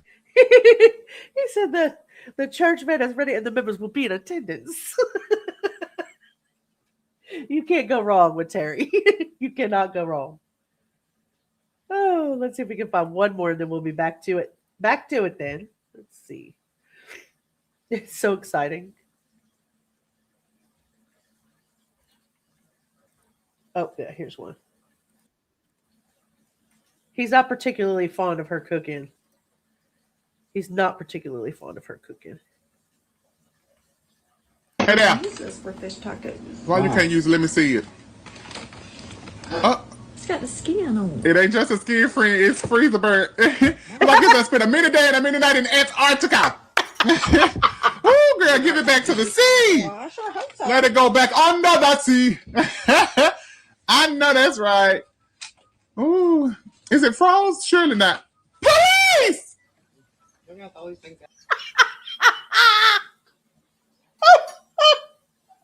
It said, police! Police! That is the best. Sometimes he'll go, SWAT! Yes, Josh's mama. Yeah, she's terrible. Is it froze? Surely not. Police! Police. Just when I had a little hope, you snatched that away. What's up under there? You trying to get? Look at the kitchen just running away. He's trying to get away. So I can get the rest of them on this paint. Whoa! Whoa! Swat! It's as simple as that. Swat! No, it ain't simple. It ain't nothing simple about it. It's giving very much difficulty. Confusion is what it's giving. Like it's olive oil. Well, it's got the soaking in. Friend, we could have went without this lemon. You didn't have to put that on there. Well, But you how long did. do you cook it for? About 30 minutes. 30 minutes? You finna cook the fire out of it. Yeah. Oh, that fish didn't go on for this. Uh-uh. This nigga screaming. Oh, yeah. You cooked. It looks ready is a strong word that you probably shouldn't have used. I usually go for Not just sitting it up, friend, like it's you want to be on display. Child, you going to the prison in Mexico. Oh, they might have to chop that down. Uh-oh. Friend, you could have gone without doing this. Just when I thought that you had shocked me, you done all you could do. You done surprised me. Look at you, topping yourself. Put that makeup on that food. All that makeup. Oh, you're going to melt the cheese? I am. Oh, She needs to melt that you're pan. getting fancy. That's what she needs to melt. Melt it all the way down to where it's not usable. What's the date on that? I know that oven. Hate to see you coming, friend. Then what?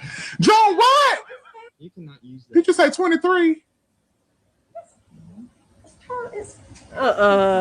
No. What you need cocktail sauce for? You got some shrimp. Yes. Wow. I'm trying to decide if I want this one or that one. You can eat them all. Because I'm full. But you know what? CIA! I need the CIA! He said, I am filled to capacity. I am filled to capacity. Yes, that! Can't have fish without cocktail sauce. You could. The church van is broke down and the members won't be in attendance. Friend, I know you finna be on the toilet. Woo, my God, today. Hey there. This is for fish tacos. Oh my goodness, that is the best. There is not one single solitary video that he does that I do not get derive some sort of dopamine rush from. I really, really enjoy his work. Really, really enjoy his work. Okay, so I think we've got the meaning, the origin, the deeper meaning, the threat assessment, all that kind of stuff for 764. I think we're pretty much wired in. Now we know what's going on. So let's get to the meat and the potatoes of who we want to talk about and why we actually are pulling all of this up.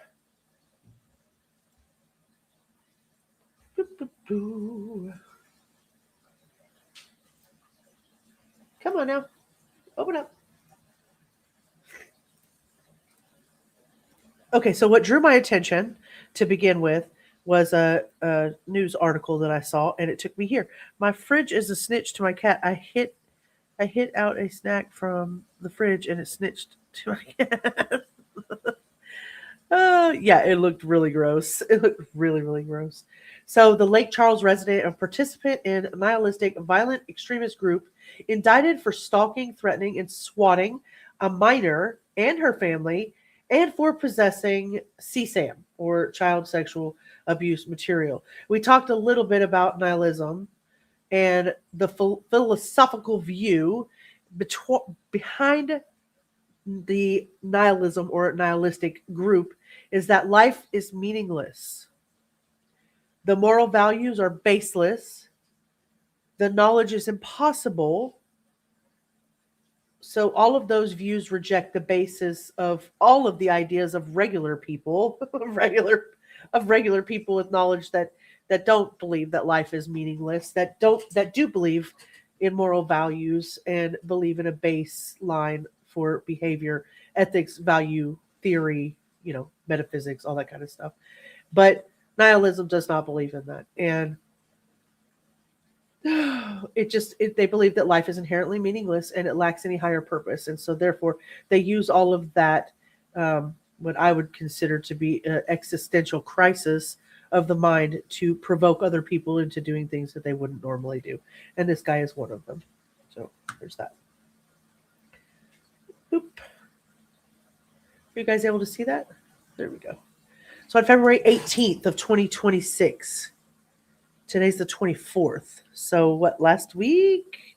18th? Last Wednesday, a federal grand jury in Lafayette returned 2 indictments against Carter Miles Ledoux and 19-year-old Lake Charles and oh, this is the guy for tomorrow. Hold on. This jerk is a different jerk. A different jerk, folks. Same group, different jerk. Hold on, let me pull his up. There we go. Same group, different jerk. There we go. Now we got the right jerk. That's sad. That's sad when we have way too many jerks to go over. Okay, this came out on Monday, February 23rd. A Pennsylvania man has been arrested and federally charged after grooming a girl who recently turned 13 years old to send him sexually explicit material of herself and images of self-harm over the internet, a pattern of abuse consistent with nihilistic, violent, extremist ideology that culminated in a law enforcement rescuing her at a Santa Clarita Valley motel. Matthew Edward Pysher, 18, of Bangor, Pennsylvania. Do you guys want to see what this guy's this whole handsome dude looks like? I'm going to show you. Look at this handsome dude. This handsome dude and what he was able to do. I'll leave you guys to look at the handsome dude while I read some of this. Matthew Edward Pysher, 18, of Bangor, Pennsylvania, was arrested late Friday in Castaic, California. Castaic. I looked up the word, I swear I did. And is expected to make his initial appearance this afternoon in the United States District Court in downtown Los Angeles. Pysher is charged in a federal criminal complaint with a travel with intent to engage in illicit sexual conduct, a felony punishable by up to 30 years in a federal prison. The facts charged in this case are chilling, said the first assistant United States Attorney Bill Esseley. If your children have access to use the internet, sadistic predators may have access to your kids. Law enforcement will continue to aggressively investigate and prosecute those who seek to harm children. We advise parents to keep their children offline. He's just saying just keep them offline altogether. The subject arrested this weekend is one of a growing number of alleged nihilistic violent extremists who prey on children and talk them into compromising sex acts and self-mutilation. All right, now let's go over what this douche canoe actually did.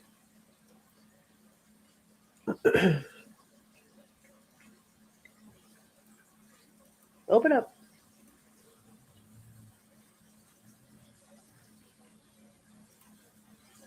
Open up again. There we go. Let me get through this ad and then I'll bring it up for you guys. It always likes to show us an ad first.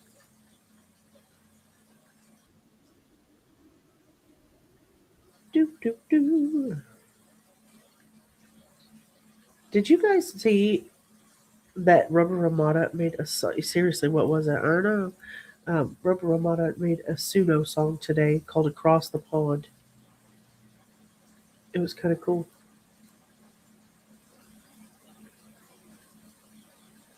It was kind of cool. If you haven't checked out Rubber Ramada, make sure you guys do that. All right, apparently I'm going to have to look this up a different way.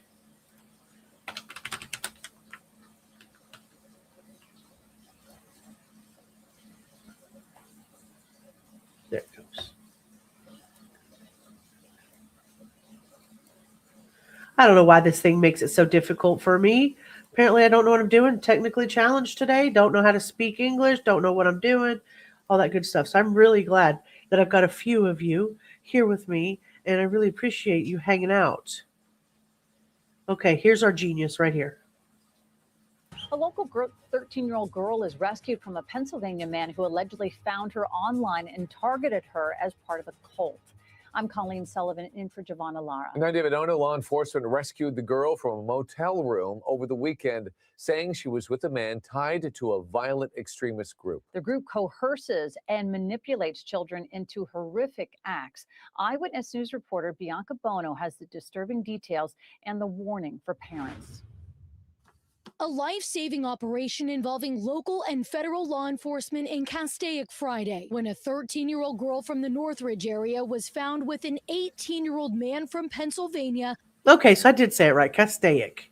I just needed to be validated there. Thank you very much, Castaic. Douche canoe. Yeah, douche canoe. Do you say that up there in Minnesota? Well, it says, my opinion, kids will get on the internet no matter what. Instead, parents should explain this crap to them. Explain these people are not their friends and are very dangerous. Be honest with your kids. They're smart. I agree with being honest with your children. Thank you very much for sharing out Rubber Ramada's link, Cindy. You're wonderful for that. He doesn't sit straight on his neck. Yeah, it is kind of like, yeah, it is kind of weird, right? Southern is definitely not impressed. On the verge of suicide. One of the most twisted and disturbing ideas to crawl out of the internet. Court documents say Matthew Pysher began messaging the girl on Discord 2 months ago, finding her on a server about mental health. But when he started messaging her privately, officials described deeply disturbing requests, grooming her into sending him sexually explicit. So we've got this in the complaint that we're about to go over, but it says Piano Man. I like pretty much all of them. Depends on how deep, though. If I had to choose, I think deep styros to shallow beans are the best. I'll try my best when I do. Whatever, they were calling themselves. It looks like it was redacted. Here's an example from your pics, actually. And then, like Cindy said, they can use AI generative pictures and turn them into what they're looking for and what they're actually wanting the victim to do.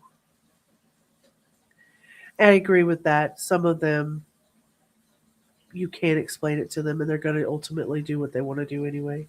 He did have kind of evil eyes, doesn't he? You're on the phone. Your computer died a terrible death. I'm so sorry. I'm so sorry. Well, thank you for coming back on your phone. Images and encouraging her to send him pictures of her cutting herself. You could see here in the final message, he tells her, you can go as deep or shallow as you want. I love scratches, cuts, and pretty much anything else. The victim's mom discovered the messages and called police, but the situation escalated when the girl ran away and left behind a suicide note. Police able to track the Discord account to Pysher and found him in a Castaic motel room with the young girl, who police say he had cut, choked, assaulted, and made a plan to die by suicide together later that day. The only thing more tragic would be as if we were reporting her death. Investigators say Pysher's sadistic behavior is evidence of the nihilistic violent extremist ideology, similar to that of 764, a network of members that want to destroy civilized society, targeting children for sexual exploitation and self-harm. The FBI says they are investigating more than 450 cases involving the ideology, leaving parents with an urgent warning. Any child with access to the internet is a sitting duck for these sick, deranged, and demonic individuals looking to harm your children. And Pysher is being federally charged with travel with intent to engage in illicit sexual conduct, a felony punishable by up to 30 years in prison. Which I hope he gets. In my opinion, that's where he needs to be. I'm nobody, but that's just my opinion. All right. Let me close all of these other windows. The last thing we'll look at tonight is going to be the complaints and some of the things that are in it. We're not going to read all 43 pages, but we're definitely going to look at most of them. Window, open up. Thank you. All right. So the only reason I'm saving the criminal complaint from the document to the last is because there's a lot of people that don't stay to read the document. So I wanted to make sure that we got all of the information out about, I guess they're calling him Pysher. I call him Fishy, but Pysher. I wanted to make sure that anybody who wasn't interested in reading the documents had the full context of what it was that we were doing here. So I really appreciate it. If you end up not staying or you end up going back and reading the document through the replay, I really appreciate everybody being here. There's so much more I want to do, so freaking much more I want to do. But as of right now, my grandmother's in the hospital, so I was so lucky to get to come home tonight and do this with you guys. So I just want to say thank you. Yeah, lock him up, Case One. That's where he needs to be. Oh, you got that black screen like it was bad? It was bad? Yeah, Piano Man. Yeah, Piano Man. All right, yeah, strong trigger warning. This is nasty. It's gross. Some of the things you see on TV are, I don't know. Anyway, the complaint is against Matthew Pysher, aka Piano Man. So we'll call him Piano Man. United States of America versus Piano Man, and this is a federal case. This is not a state case. It is not a local case. It is a federal case. It came on or about the 20th of February 2026 in Los Angeles in the Central District of California. Violated the code of traveling with intent to engage in illicit sexual conduct. Thank you so much, Cindy. I really appreciate that. You have to talk to the TV.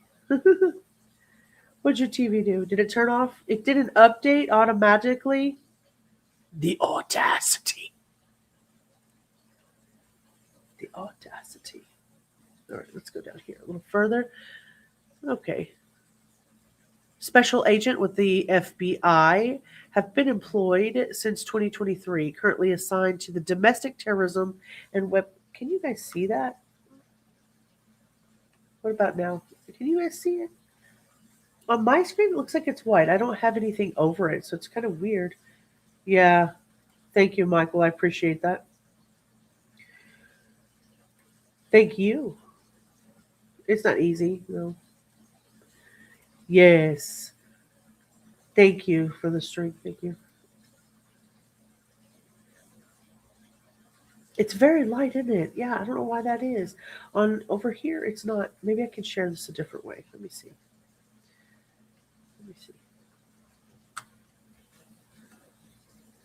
Thank you, Case One. I really, really appreciate that. You guys are wonderful. Maybe it'll let me upload it.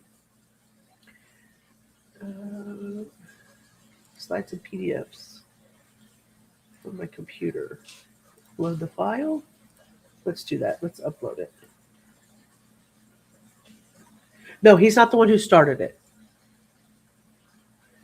Bradley started it, but he's not the one who started it. Okay, that's processing and uploading.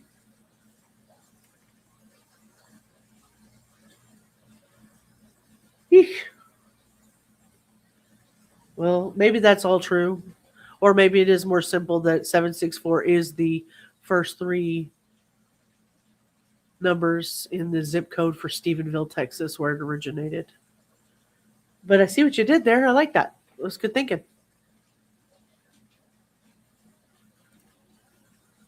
Rubber, are you hanging out in vertical? Who's hanging out in vertical? I think Mike was over here with us. Okay, very good. Oh, look, there it goes. But does it let you get closer to the document? I guess that's going to be how it's going to have to be. Hopefully you guys can see it. That sucks if you can't. Rubber's over there. Thank you, Rubber. You and both?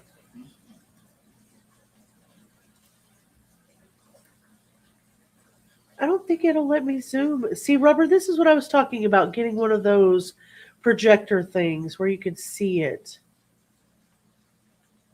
It's almost better with the light, I believe.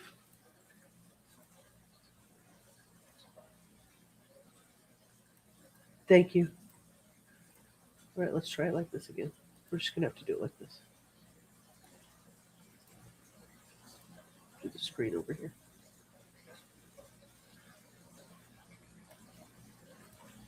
Don't get me wrong, it could be that deep. I don't know. Is it showing now up over there, Rubber? It's very hard to see. It's very hard to see. So you guys will just have to. Anybody who wants the document, I'm going to put the document on Patreon as well. So if you want to go and read that, you definitely can do that. So I'm currently assigned to a domestic terrorism and weapons of mass destruction squad of the Los Angeles field office. Hey mods, I probably won't be able to see the chat, so just keep a watch out if you would. I really appreciate that. It shows web page, but not the docs. It's not showing it. I see it on my screen. Is it not showing over there? Should I just show that guy's beautiful face?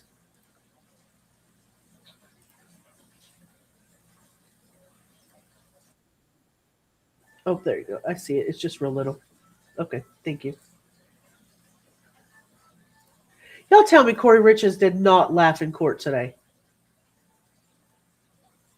I just saw something as I was trying to look at the...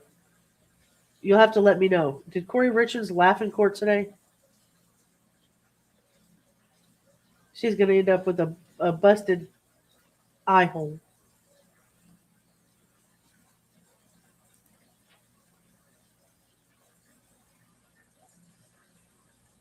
Mind blown.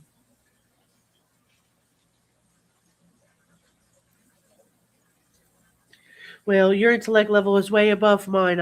I'm just going to have to follow along and take you at your word.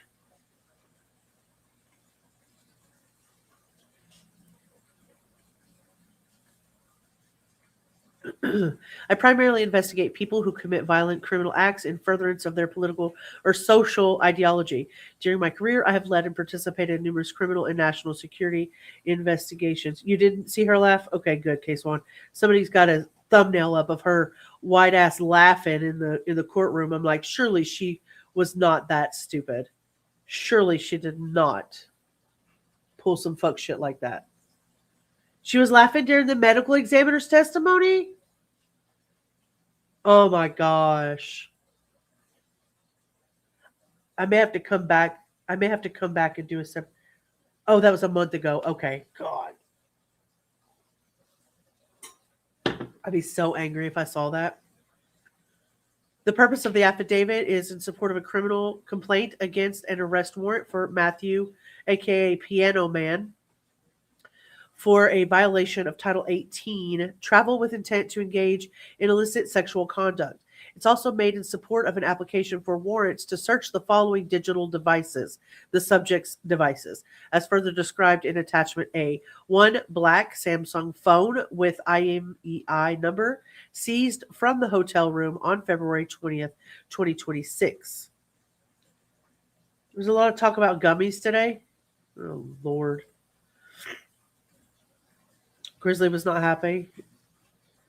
One Valve Steam Deck. A Valve Steam Deck. What do those look like? Oh, okay. All right. So a Valve Steam Deck.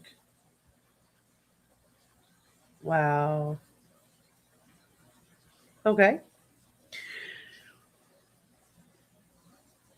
The requested search warrant seeks authorization to seize evidence, fruits, and instrumentalities of violations of the conspiracy sexual exploitation of children and attempted sexual exploitation of children, incitement of a minor and attempted incitement of a minor, distribution and receipt of child pornography, access with intent to view and possession of child pornography, travel with intent to engage in illicit sexual conduct, the subject offenses, as described more fully in Attachment B. Attachments A and B are incorporated herein by reference.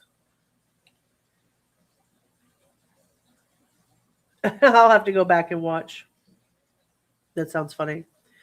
The facts set forth in this affidavit are based on my personal observations, training and experience, and information obtained from various law enforcement personnel and witnesses. The affidavit is intended to show merely that there is sufficient probable cause for the requested warrant and does not purport to set forth all my knowledge of or investigation into this matter. Unless specifically indicated otherwise, all conversations and statements described in this affidavit are related in substance and in part only, and all dates and times are on or about those indicated.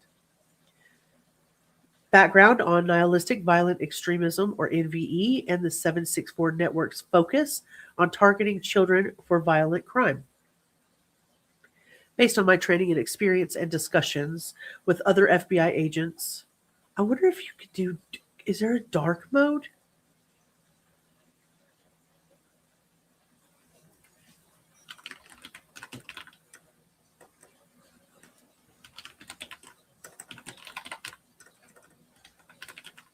That's a good question. I never.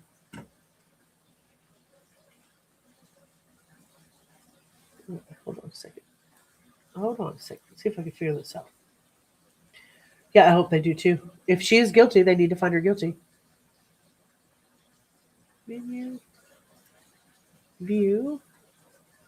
I always say where you can get dark mode, you definitely should.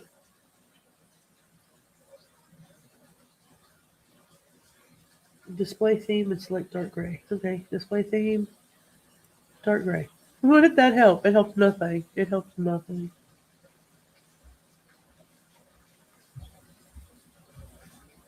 Okay, it helped nothing. Cool. Nothing at all.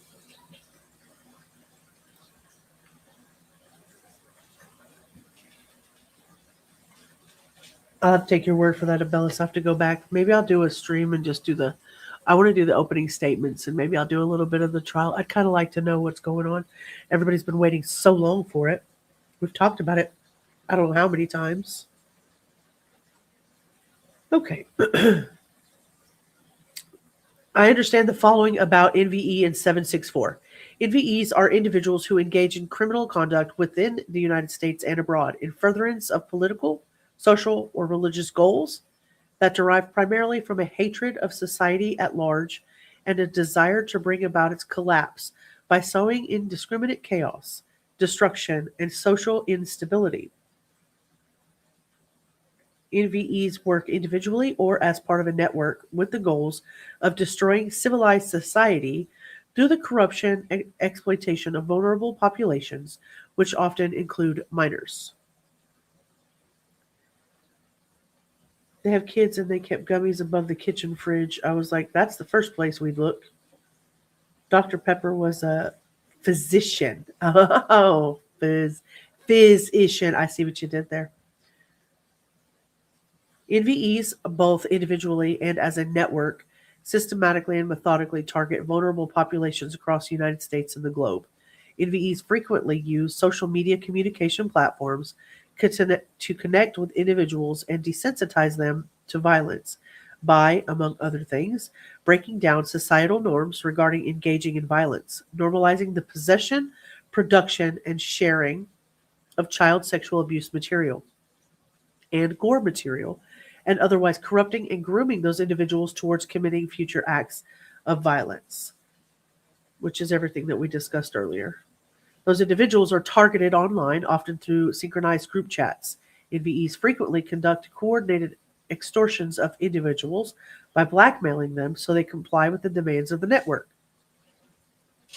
These demands vary and include, but are not limited to, self-mutilation, online and in-personal sexual acts, harm to animals, sexual exploitation of siblings and others, acts of violence, threats of violence, suicide, and murder. Historically, NVEs systematically targeted vulnerable individuals by grooming, extorting, coercing, and otherwise compelling through force or the threat of force the victims to mutilate themselves or do violence or threaten violence to others, and either film or photograph such activity. The members of the network have edited compilation photographs or videos of targeted individuals and share the photographs and videos on social media platforms for several reasons, including to gain notoriety amongst members of the network. For what, though? What a piece of shit. And spread fear among those targeted individuals for the purpose of accelerating the downfall of society. So you're doing all of this just to bring down society? You want to see nudes of young children in sexual positions for the downfall of society? That's what you want to do this for? Okay, Abellis, take your time. You guys are chilling over there anyway. I'm over here pissing myself off. NVEs have adopted various monikers to identify themselves. The networks have changed names over time, which has led to the creation of related networks. Although the network's names change and use a variety of different social media platforms, the core members and goal remains consistent and aligned with the overarching threat of NVE. 764 and related groups are NVEs who engage in criminal conduct within the United States and engage with other extremists abroad. The 764 network's accelerationist goals, which we talked about, include social unrest and the downfall of the current world order, including the United States government. Members of 764 work in concert with one another towards a common purpose of destroying civilized society through the corruption and exploitation of vulnerable populations, including our minors. It is pretty sickening. Thank you for that, Hannah. From at least in or around December 2025 until February 20th, 2026. Let that sink in. December of 2025 to February of 2026, mid-February of 2026. Even if it was the 1st of December, how many days did it take for him to convince this minor victim to go with him to a hotel? I'm flabbergasted. That's extremely fast. God. Piano Man groomed and encouraged minor victim 1 to send him sexually explicit material and images of self-harm over the internet.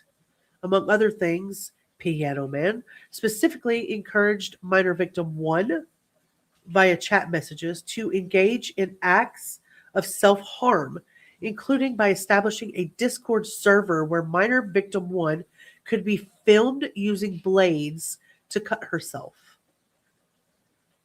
Fuck my life, dude.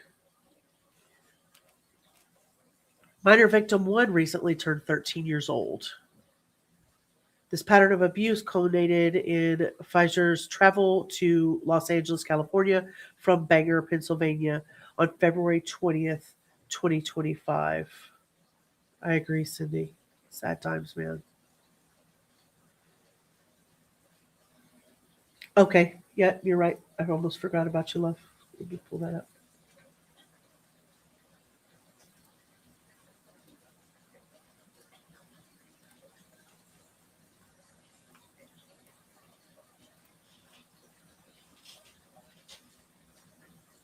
Wow.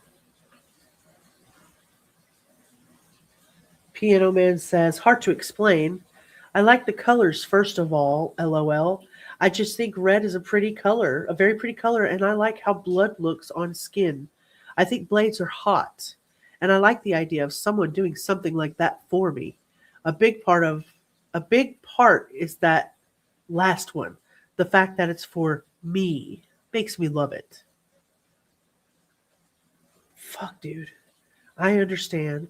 Thank you for sharing this with me. I'll definitely keep it in mind next time. Next time, dude. That means she just didn't satisfy that itch for him. She didn't give him exactly what he needed. So there's going to be a next time. There's got to be a next time. She just didn't quite cut deep enough. It's disgusting.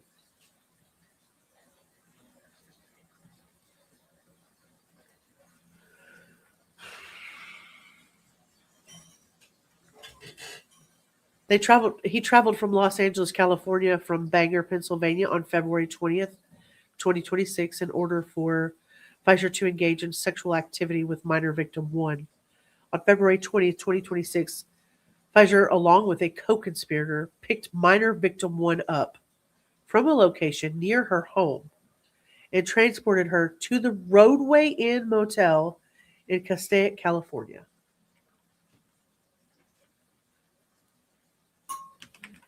Roadway Inn Motel. Castaic, California. Let's see where they were staying.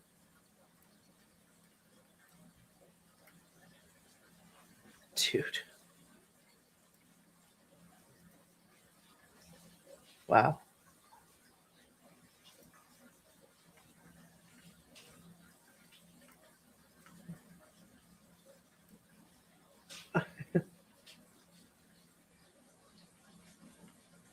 What's your thought process on this hotel? 7 years ago. Surely they've updated the TV by now, right? Agreed. Wonder how many there was.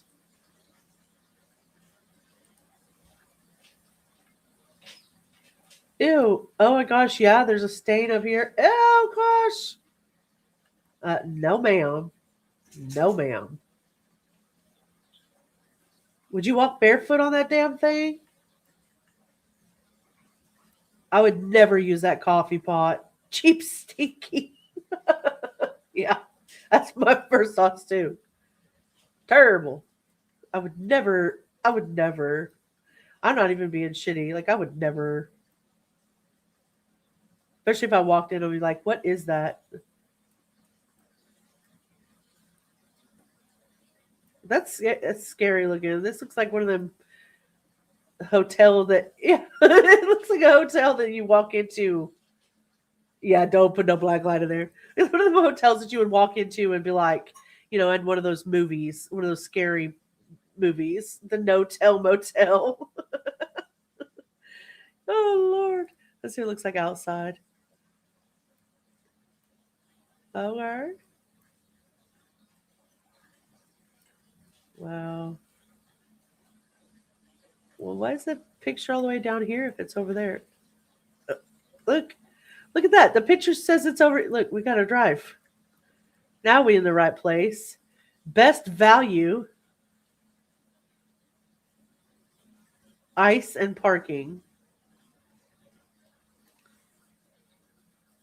So he had to pull in this little place right here, get himself a little hotel. Get himself a little hotel room. And they're all outside. So, chances are nobody saw, right? Because he didn't have to come inside.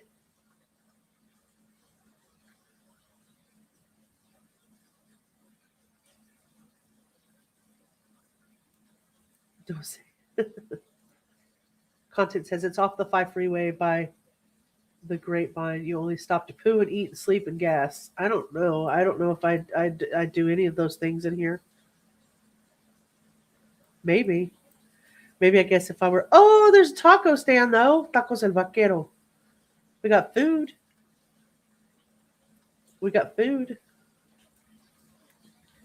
So the area, Mike's Diner is right here. Hourly rate. Oh, God. Market, licor, tacos, burritos, tortas, birria, desayunos, fajitas. Oh, man, I'm getting hungry already. This is just such a weird place. Like, why here? Is it, like you said, because it's right off the highway, Angel? Right off the highway somewhere? So easy access, easy on and off. There's a big pilot right here. Or was. It looks like it might be. Oh, no, it's there still. Passaic Road. So it looks like construction and stuff. Wow. Yeah, because it was cheap. That makes sense. Big old pilot. Man, there's food on every corner in California. Well, at least in this city. Dang, bro. We would never starve. You see the price of that gas? $4.67. Jeez, I ain't seen that in Texas. Knock on wood, don't want to. Okay, so you guys get the picture of the area more or less. I can't imagine being my age and being going to that hotel, much less being 13. This hurts my heart. All right, back to it then.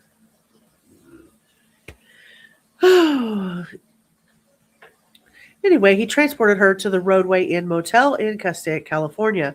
After obtaining emergency disclosures and locating Piano Man at the Roadway Inn Motel, law enforcement entered the hotel room where they found minor victim 1 and Piano Man. Also inside the room, law enforcement found condoms, a knife, lubricant, razor blades, bloody tissues, an American Airlines boarding pass for flight number AA827 from Philadelphia to Los Angeles in Pysher's name. Tell me this, folks. Tell me this. Can you rent a car at 18? Can you rent a car at 18?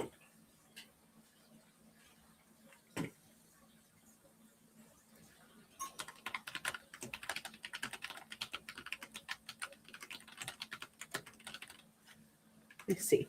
I just asked, can you rent a car in California from the airport at 18? Wow, the answer is stunning. Yes, it's possible to rent a car in California from an airport at 18, but it's uncommon, highly restrictive, and expensive. While the standard minimum age for the most major rental companies in California is 21, some, such as Fox Rent a Car, allow renters for ages 19 plus or 18 plus for active duty military. All you have to have is a credit card. Well, he had to go pick her up, so I can't imagine he was in an Uber. Minimum age is 21 for most rental agencies. So you can technically rent at 18. So he may have got away with it. Hell, we don't know. He could have had a fake ID. Let's keep going. We'll see what he says. I mean, he was able to get on the plane, so he obviously had an ID. Minor victim 1 spoke with law enforcement and told them that Pysher came to California to see her and that he had planned on committing suicide. Oh, God. That they had planned on committing suicide together, but were unable to do so before being found by law enforcement. Minor victim 1 also told law enforcement that she and Piano Man had engaged in sexual conduct and that Pysher had used a knife to repeatedly cut minor victim 1.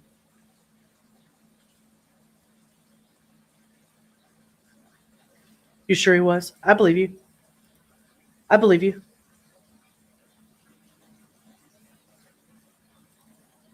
Did he have, was it a round trip ticket? I just saw a boarding pass for flight number AA27 from Philadelphia to Los Angeles. It didn't say anything about a return, but that doesn't mean it's not. It just showed a boarding pass. You don't think he would have? That's absolutely a possibility. No. Who knows content? I mean, he could. He could have. Sometimes they don't write everything in these complaints. He very well could have.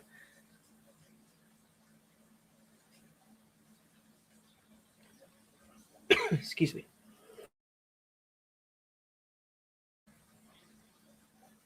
Wow. Based on Pysher's online activities, his coercion and enticement of minors to create self-harm videos, and my training and experience, I believe Pysher is associated with the nihilistic violent extremist ideology.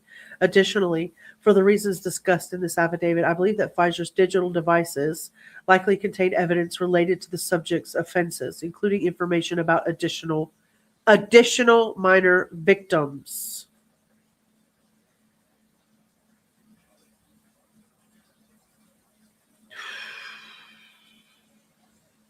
Based on my review of law enforcement reports, conversations with other law enforcement agents, and my own knowledge of the investigation, I am aware of the following. Minor victim 1's mother contacts the FBI about online abuse of her minor daughter. On February 10th, 2026, February 10th, 10 days before, minor victim 1's mother contacted the FBI because she was concerned that minor victim... Fuck out of here. Okay, I got to read the rest of that before I gather judgment. Because she hadn't been abused by him physically in person 10 days before. So I'm gonna keep on reading and I'm gonna reserve judgment, but I'm already feeling anger. Yeah, I imagine. Imagine, Dubdoos. Thank you for coming in. I really appreciate you being here. So on February 10th, 2026, minor victim one's mother contacted the FBI because she was concerned that minor victim one was being encouraged to harm herself by an individual named Matthew. According to minor victim one's mother, minor victim one met Matthew via an online platform called Discord. Minor victim one encountered Matthew on a Discord server related to individuals who were suffering from a mental illness. Minor victim one's mother told law enforcement that she had reviewed communications on minor victim one's digital devices in which, thank you so much. The very first part of the live, we kind of discussed what 764 was and everything. Before we got to Matthew, we spent a lot of time kind of diving into what the ideology of 764 is and what the nihilistic, what NVEs are. And that's kind of what we did over at the first part of the live. So feel free. I really appreciate you, Dub. Minor victim one's mother told law enforcement that she had reviewed communications on minor victim one's digital device in which Matthew had encouraged minor victim one to cut herself and engage in other acts of self-harm. Furthermore, minor victim one's mother had reviewed communications between minor victims one and Matthew, who also used the username, we know Piano Man, but I'm not sure what else there is. There might be another one. Oh, there it is. It didn't. I had to go to the second page. Piano Man, in which minor victim one told Matthew that she was 14 years old.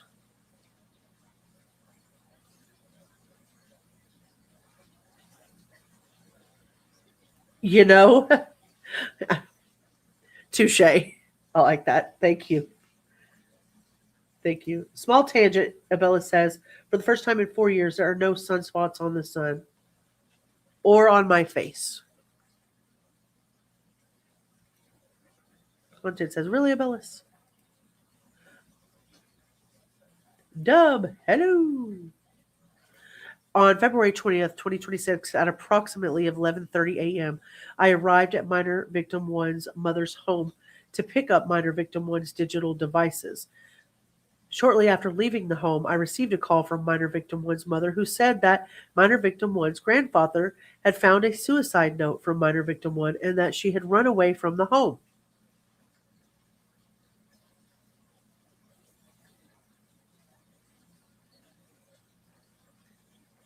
Timeline here. So the 10th of February, the mother called the FBI to tell the FBI that she was worried that her daughter was being contacted by Matthew and encouraged to perform self-harm acts.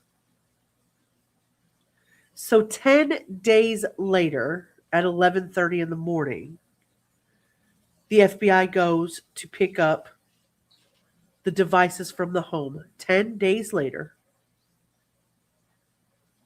And after they leave and take her devices from the mother's house, the grandfather calls and says he found a suicide note from the victim that said she had run away and obviously intended to commit suicide if it's a suicide note, correct? Says that they met on Discord. Says they met on Discord, according to this complaint. Law enforcement identifies Pysher as the abuser. Based on conversations with other law enforcement officers, I know that shortly after receiving the phone call from minor victim one's mother, law enforcement returned to the home. Upon arriving at the home, FBI Special Agent Ryan was handed a slip of paper by state authorities with a phone number ending in 1519. Local law enforcement then told Special Agent Sheeler that minor victim one's mother had found the slip of paper with the 1519 number in minor victim one's room. According to victim's mother, when she asked her daughter about the number, the victim became defensive and refused to answer any questions. Based on this exchange, law enforcement began to investigate the user of the 1519 number and whether they might be connected to victim's disappearance. February 10th, she calls the FBI. February 20th, they come out to get her devices.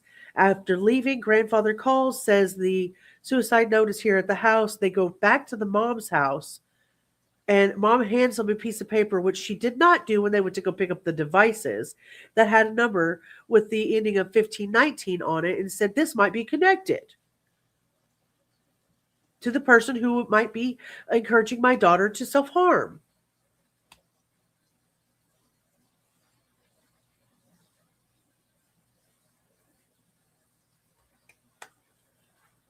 Okay. After receiving the 1519 number, law enforcement submitted an emergency disclosure request to Google. I reviewed the results of the EDR, which showed the 1519 number was linked to two Gmail accounts, pianoman0269, convenient, at gmail.com, and Mr. MLG2733 at gmail.com. The EDR also showed that both email addresses were linked to Matthew Pysher, with addresses located in Bangor, Pennsylvania. I also reviewed IP records for both Gmail accounts, which showed logins for both accounts at IP addresses that resolved to Eastern Pennsylvania. Okay, Abellis, thank you. She needs to go to boot camp. Furthermore, I submitted an EDR to T-Mobile, which showed that the subscriber for the 1519 number was a Megan Pysher with a billing address in Quakertown, Pennsylvania. I reviewed location data disclosed pursuant to the EDR, which showed that the 1519 number had been in Eastern Pennsylvania on February 19th, but as of February 20th, the user of the telephone was located in Los Angeles, California. Lastly, I cross-referenced the details of the 1519 number and Matthew Pysher's name against the data provided by American Airlines and determined that a Matthew Pysher had traveled from Philadelphia, Pennsylvania on flight AA827 to Los Angeles, California on February 20th. Based on these facts, I came to the conclusion that the individual referred to as Matthew by the victim's mother, who had been encouraging minor victim 1 to cut herself, had likely traveled from Pennsylvania to California in order to see minor victim 1, which is what made this case federal, right? Law enforcement. Hello? My headphones just went off. Hold on. I was thinking that too. Where the heck did he get all the money? Not that I'm listening to anything in my headphones at the moment, but they died. Here we go. Put those little babies back in. There we go. Law enforcement rescues minor victim 1 at a motel in Castaic, California after she is sexually assaulted. Based upon location data from the 1519 number, I determined that the user of that number was in Castaic, California during the afternoon of February 20th. Based on my knowledge of the investigation, I know that law enforcement canvassed hotels in the Castaic area and were able to determine through video surveillance footage that Pysher had checked into the Roadway Inn motel and that minor victim was with Pysher at the time. At that point, management from the Roadway Inn motel gave law enforcement Pysher's room number. Based on conversations with law enforcement officials, I know that law enforcement subsequently entered Pysher's hotel room based on the danger to minor victim 1. Inside the room, law enforcement found minor victim 1 hiding in the bathroom, as well as a bottle of lubricant on the nightstand, a knife. Are you going to bed? All right, sweet pea. We'll see you next time. I really appreciate you coming in. Thank you for hanging out with me so long. 2.5 hours. We've been here a little longer than I normally am, but I really appreciate everybody hanging out. Hit the like button on your way out if you haven't. Scratch, I'd really appreciate you. I know that law enforcement subsequently entered Pysher's hotel room based on the danger to minor victim 1. Inside the room, law enforcement found minor victim 1 hiding in the bathroom, as well as a bottle of lubricant on the nightstand, a knife, several razor blades, a bloody tissues, plural, as depicted on the following pages. Sorry if you guys are squeamish on blood. Bloody tissues in the trash can. Hiding in the bathroom. Yep. Among Pysher's personal items, law enforcement also found multiple condoms inside of a backpack. At that time, law enforcement also seized subjects' devices 1 and 2. Law enforcement found subject device 1 on a chair next to the bed, next to a Faraday bag. Based on my training and experience, thank you. Throw the voodoo dolls. I know Faraday bags are used to block electronic signals from phones. Huh. You learn something every day. I'm looking it up. Google's like, no, you may not. I don't know what you think you're searching for. Literally, Google is blocking my search for that. That's funny. Let's try again.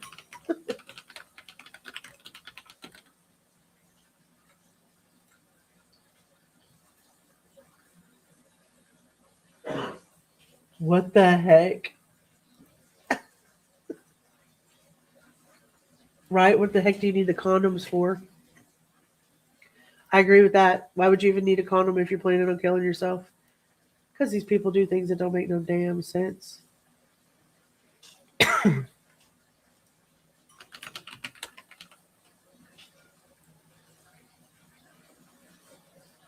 Wow. I'm looking here to find one here. Faraday bags and foil, do they work? Wow, I don't know what. I guess I don't get out enough for this to be a thing for me. I'm just gonna bring it up here, just what I found here. Like apparently it's something you put your phone in and it stops your phone from being tracked. Wow. I really don't get out enough. I really don't. Shield cage, wallet, phone case for cell phone privacy. Anti-tracking, anti-spying. Wow.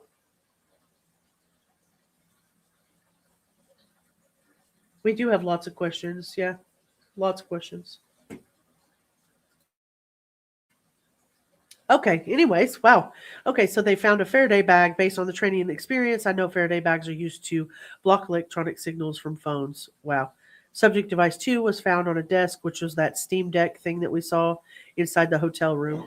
Following her rescue, victim 1 spoke with medical and law enforcement professionals. I've reviewed a video recording of one of those conversations and report of the other and learned the following facts. Now, she's a minor, so we wouldn't even attempt to try to gather the body cam from this because we won't get it. We just won't get it. Oh, that's a good question, Cindy. Cindy wants to know if that's what the Virginia Guthrie kidnappers may have used to jam signals. You can use just regular tinfoil as well. Now, don't be telling all the secrets. Now, people will be out here doing that stuff. Minor victim 1 told law enforcement that she had first started talking with Pysher approximately 3 months ago via the social media platform Discord. On Discord, Pysher used the username Piano Man. According to minor victim 1, she had told Pysher she was 14 years old, and Pysher told her that he was 18 years old. During the time period they were chatting on Discord, Pysher pressured minor victim 1 to send him naked images of herself. Minor victim 1 ended up sending approximately 4 nude images of herself to Pysher at his direction. The victim said that Pysher had come to California on February 20th to see her. Minor victim 1 said she had left her home and met Pysher by a bridge near her house where Pysher was being driven by a female individual. You are spot on, content. The female individual then drove Pysher and minor victim 1 to the Roadway Inn motel. You are spot on. Either you're cheating, or you knew. Which was it? Tell the truth and nothing but the truth.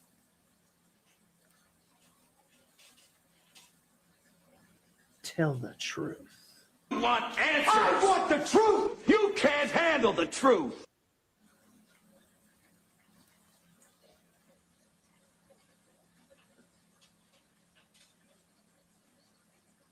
Once inside the motel, Pysher cut minor victim 1 several times with a knife on her left and right forearms for approximately 15 minutes. After Pfizer was done cutting minor victim 1, a sock was used to stop the bleeding. Ew, whose freaking sock, bro? Come the fuck on, bro. First you take her to this nasty ass fucking...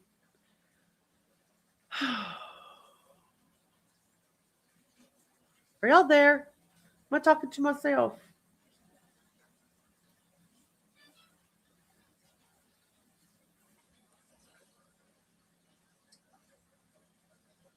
Okay, I didn't lose you. At least I got case. Okay. I figured y'all all left. I wouldn't blame you. I'd leave hearing this shit.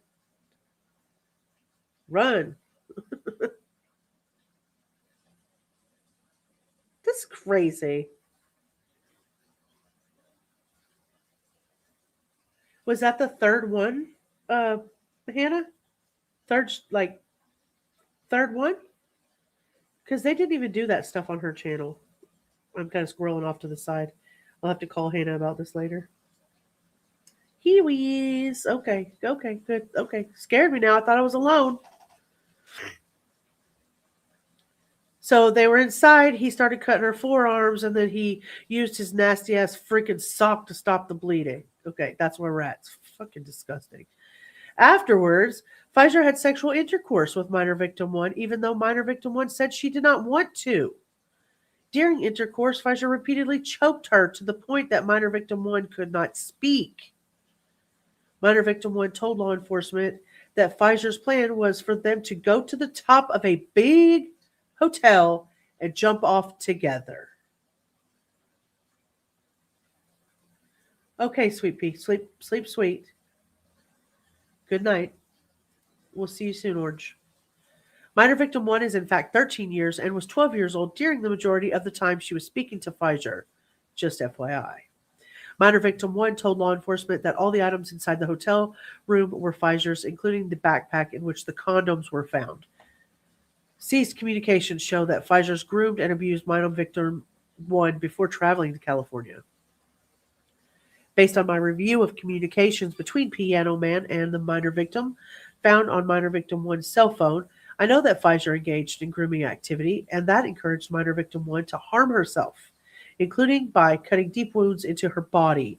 For example, on January 24th of 2026, after minor victim 1 sent Pfizer photographs depicting multiple wounds on minor victim 1's arms, Pfizer wrote, and this is where we got our screenshot from content, I like the colors. I just think red is a very pretty color, and I like how blood looks on skin. Pfizer also told minor victim 1, the fact that she cut herself is for me and makes me love it. But you can't see at the very bottom of this because I can't scroll up. We'll bring this back over. It says, I understand. Thank you for sharing this with me. I'll definitely keep it in mind next time. Something is redacted here. Do you like depth?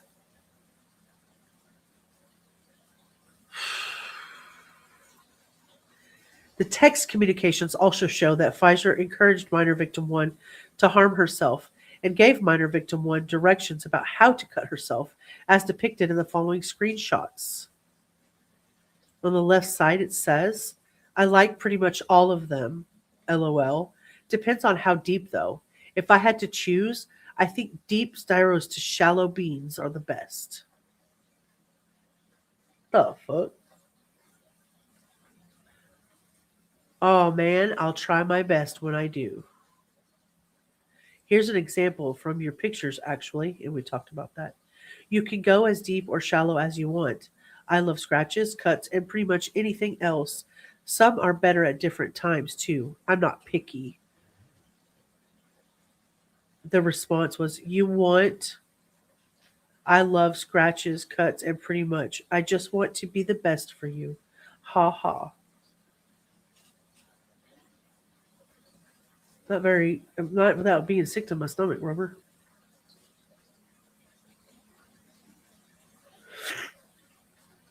This is upsetting.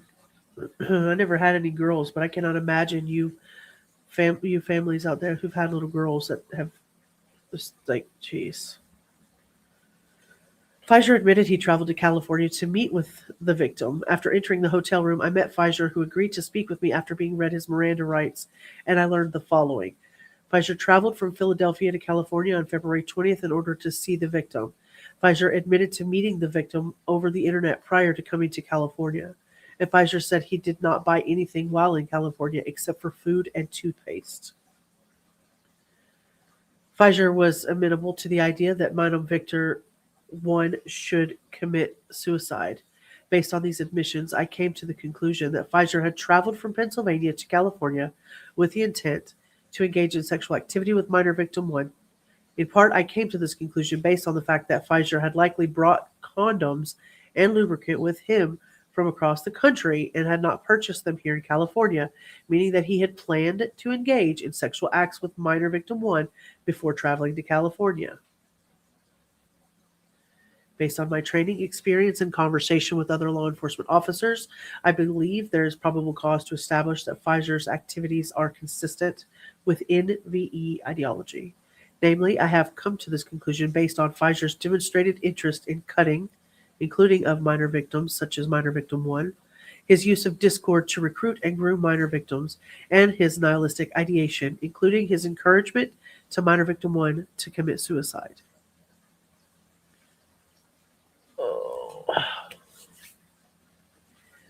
We're 2 hours and 45 minutes in, and I am going to stop sharing this just long enough for me to put something on so I may run to the restroom if you do not mind. And then we'll read the other half of that. What the heck is going on here?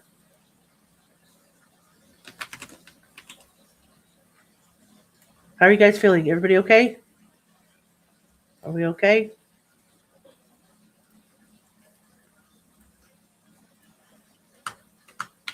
That's where we're going to go. Okay. Good. Okay, good. I tried to post that. Not sure why it's not doing it. Okay. Do.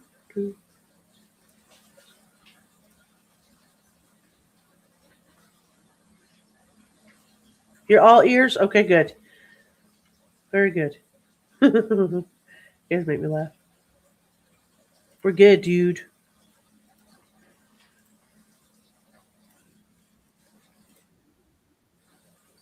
Okay. You guys indulge me for about a minute and a half. And I'll be right back.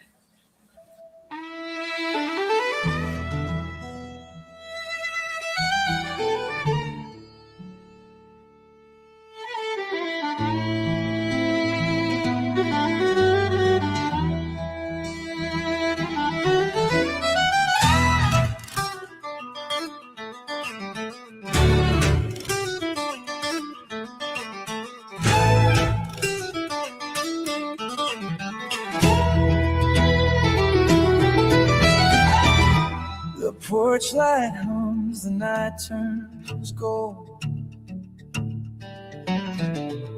Your shadow stitched to the dust I hold. A whisper floats on a Carolina wind. Don't let the fire die out again. I feel the echoes under my skin. The world keeps spinning, I'm caving in. You said dreams ain't meant to be tamed, but I'm still calling your name. If you hold on through the smoke and thunder, hold on till the dawn pulls us under. I can burn, I can break, but I won't fade tonight.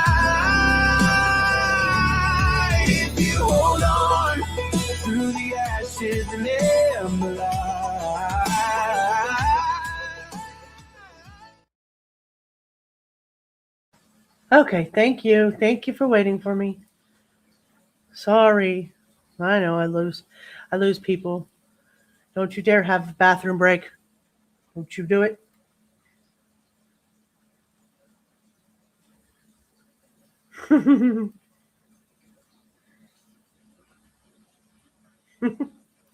I, I will take your word for what it was and how it was how it went.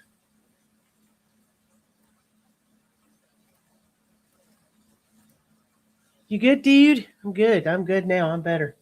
I've been waiting and I didn't want to get up because I want to get it done, but at the same time don't want to rush through. Thank you, Rubber. Thank you. You guys are amazing. What?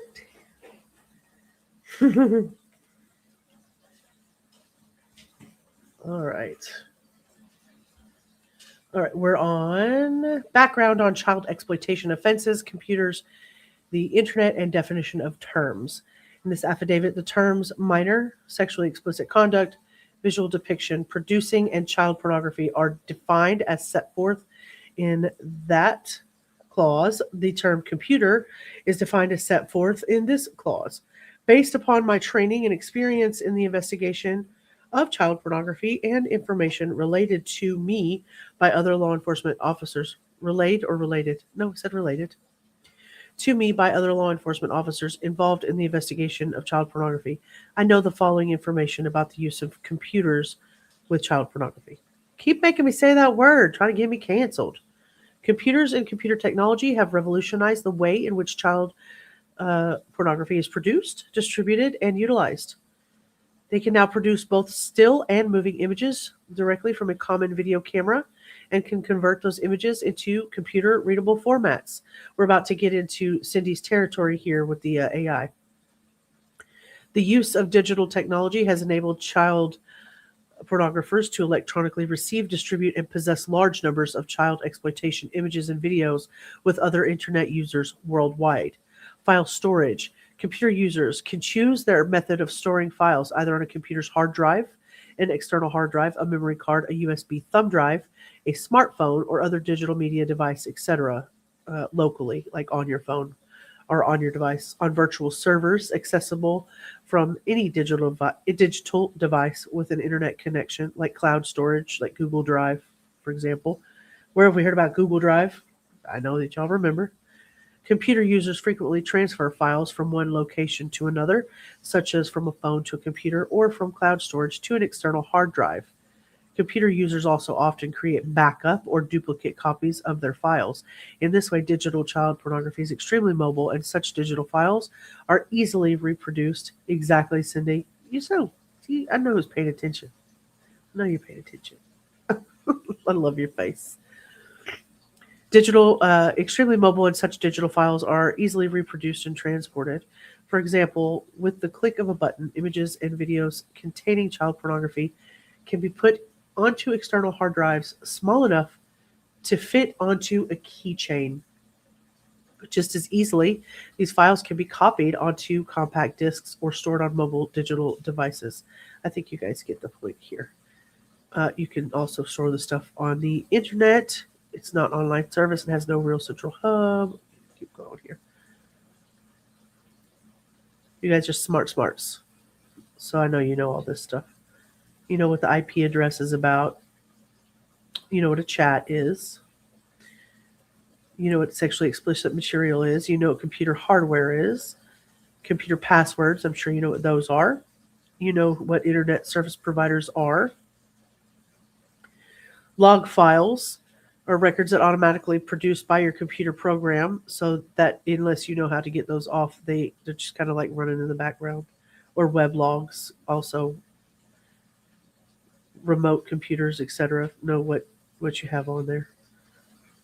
Oh gosh, sexually explicit conduct defined in the statute means actually or simulated sexual intercourse, including genital, oral genital, anal genital, or oral anal, whether between persons of the same or opposite sex, bestiality, masturbation, sadistic or masochistic abuse, or lascivious exhibition of the anus, genitals, or pubic area of any person. A storage medium or storage device is any physical object upon which computer data can be recorded. Hard disks, RAM, floppy disks. Floppy disk, I don't know when the last time I saw a floppy disk was. Let's keep on going. I like their definitions of all this stuff. They want to make sure we know what's going on, don't they? Individuals who have a sexual interest in children or images of children may receive sexual gratification, stimulation, and satisfaction from contact with children or from fantasies they may have viewing children engaged in sexual activity or in sexually suggestive poses, such as in person or photographs or in other visual media or from literature describing such activity. These individuals often maintain possession of these items for long periods of time and keep their collections in numerous places, in digital devices, in their homes, in their cars, in their workplaces, or on their person. Individuals who have a sexual interest in children or images of children also may correspond with and or meet others to share information and materials. I have never in my life thought, oh, let's go get a group together to look at child, like CSAM. Like never in my mind, like what? You guys get storage units. Yeah, you know. How do you talk? Do you tell your buddies at the bar? You're just like, hey, let's go and sit at home on the couch and look at this stuff together. The fuck? Lowest of lows, bro. Conceal such correspondence as they do their sexually explicit material. Often maintain lists of names, addresses, and telephone numbers of individuals with whom they have been in contact and who share the same interest in child pornography. So you got the child P friends? Like the fucking friends unit? These individuals often maintain possession of these items for long periods of time. Bro, y'all are some fucked up individuals.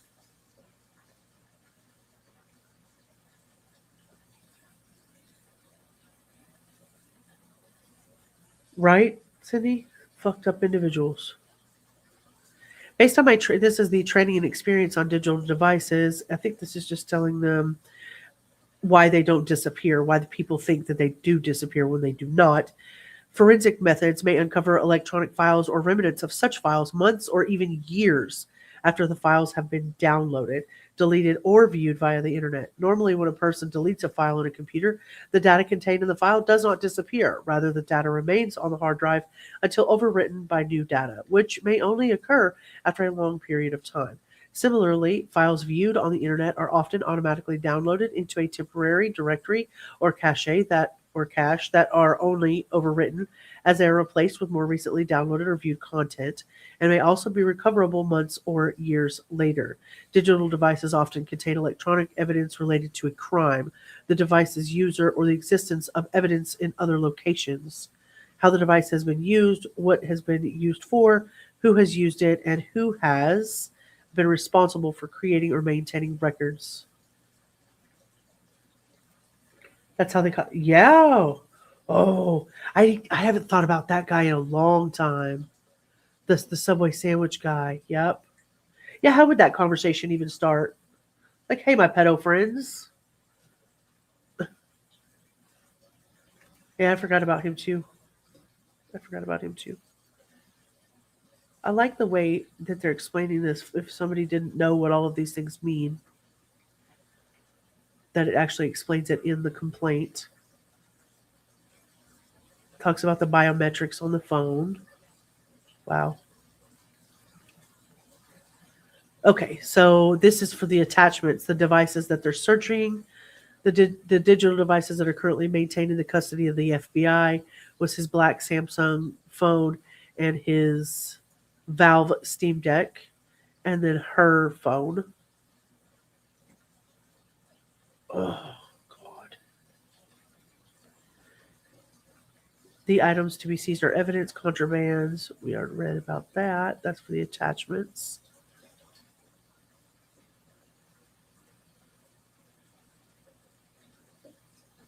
So this is just the dot in the I's and the cross in the T's here.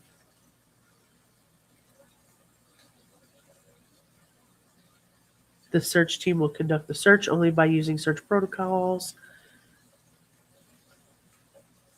Hidden and encrypted. So they're just searching things that might be hidden or encrypted on the phones. That's basically it. So that was the reason for their warrants and stuff. Wow. So we got the gist of what happened and why it happened. It's ridiculous. So, I mean, this was just the one guy. So now I've got 3 other names that we've got to figure out about and look up their stuff. Of course, this was a minor, so we'll never see the body cam or anything on this. We might see a couple more, we might see paperwork come out because he's older, but a lot of stuff is going to be redacted for the minor, which is fine.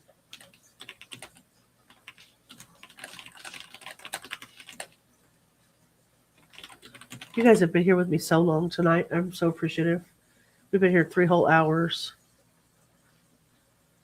I miss you guys when I'm not here. So I know at some point in time tomorrow, Grandma's likely going to get out of the hospital. So I'm not 100% sure if I'll be back tomorrow or if it'll be the day after. But either way, but that's where we're going to land tonight. And we went from the origin and the structure of the 764 to what law enforcement is actually alleging in the Pysher filings, Piano Man's filings. Most importantly, how these ecosystems keep reproducing, because they're not just one group. They keep replicating like in a pipeline, right? So I just really appreciate it. If you guys stayed with me through the long stream, I genuinely thank you. I know the topics are heavy. It's not fun. It is true crime, but it matters. And the only way to cover it responsibly is to try to do it with some document-based factual evidence. So I like doing it like that with you guys, and I appreciate it. If you want me to keep tracking the case or pulling the docket updates, just let me know what you guys think in the comments. Thank you. Thank you. Like the stream on your way out if you would. Subscribe if you're new. If you want the documents, like I said, I'm going to put those on Patreon and post those so you can come check that out in the Patreon links. Mods, thank you for holding it down. And to all the longtime guardians, all the new folks who just found the channel, welcome. Thank you. I'll see you in the next one, guys. And thank you as always for hanging with Hio. You guys are amazing. I'm going to go out with our song, and I will see you guys as soon as I can.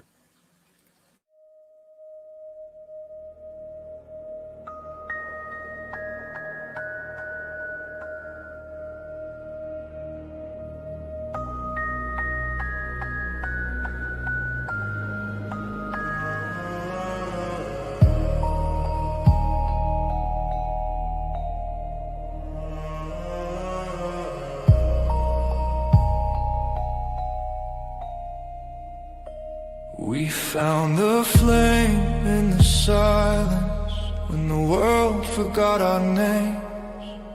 Whispers turned to promise. In the dark we stayed the same. Ashes carried stories, falling stars and sleepless nights. Every scar became our glory, every shadow fed the light. We are the ones who guard the fire, through the smoke and through the fight, bound by truth, by heart, by wire. We keep the echoes burning bright. No crown, no fame, no higher name, just sparks that cut the endless night. We are the guardians of firelight. Broken glass and faded letters. Truth is heavy but it sings. In the quiet we are tethered by the warmth that justice brings. We don't bow to false horizons. We don't fade when others hide. We are born from fallen icons. We are flames that never die. If the light should fade away, we'll breathe it back, we'll make it stay. Every tear's a spark in gray. We guard the light. We guard the flame. We are the ones who guard the fire.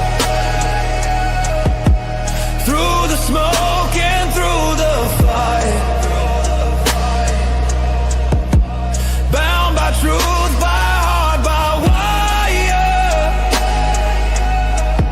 We keep the echoes burning bright. No crown, no fame, no higher name, just sparks that cut the endless night. We are the guardians of fire.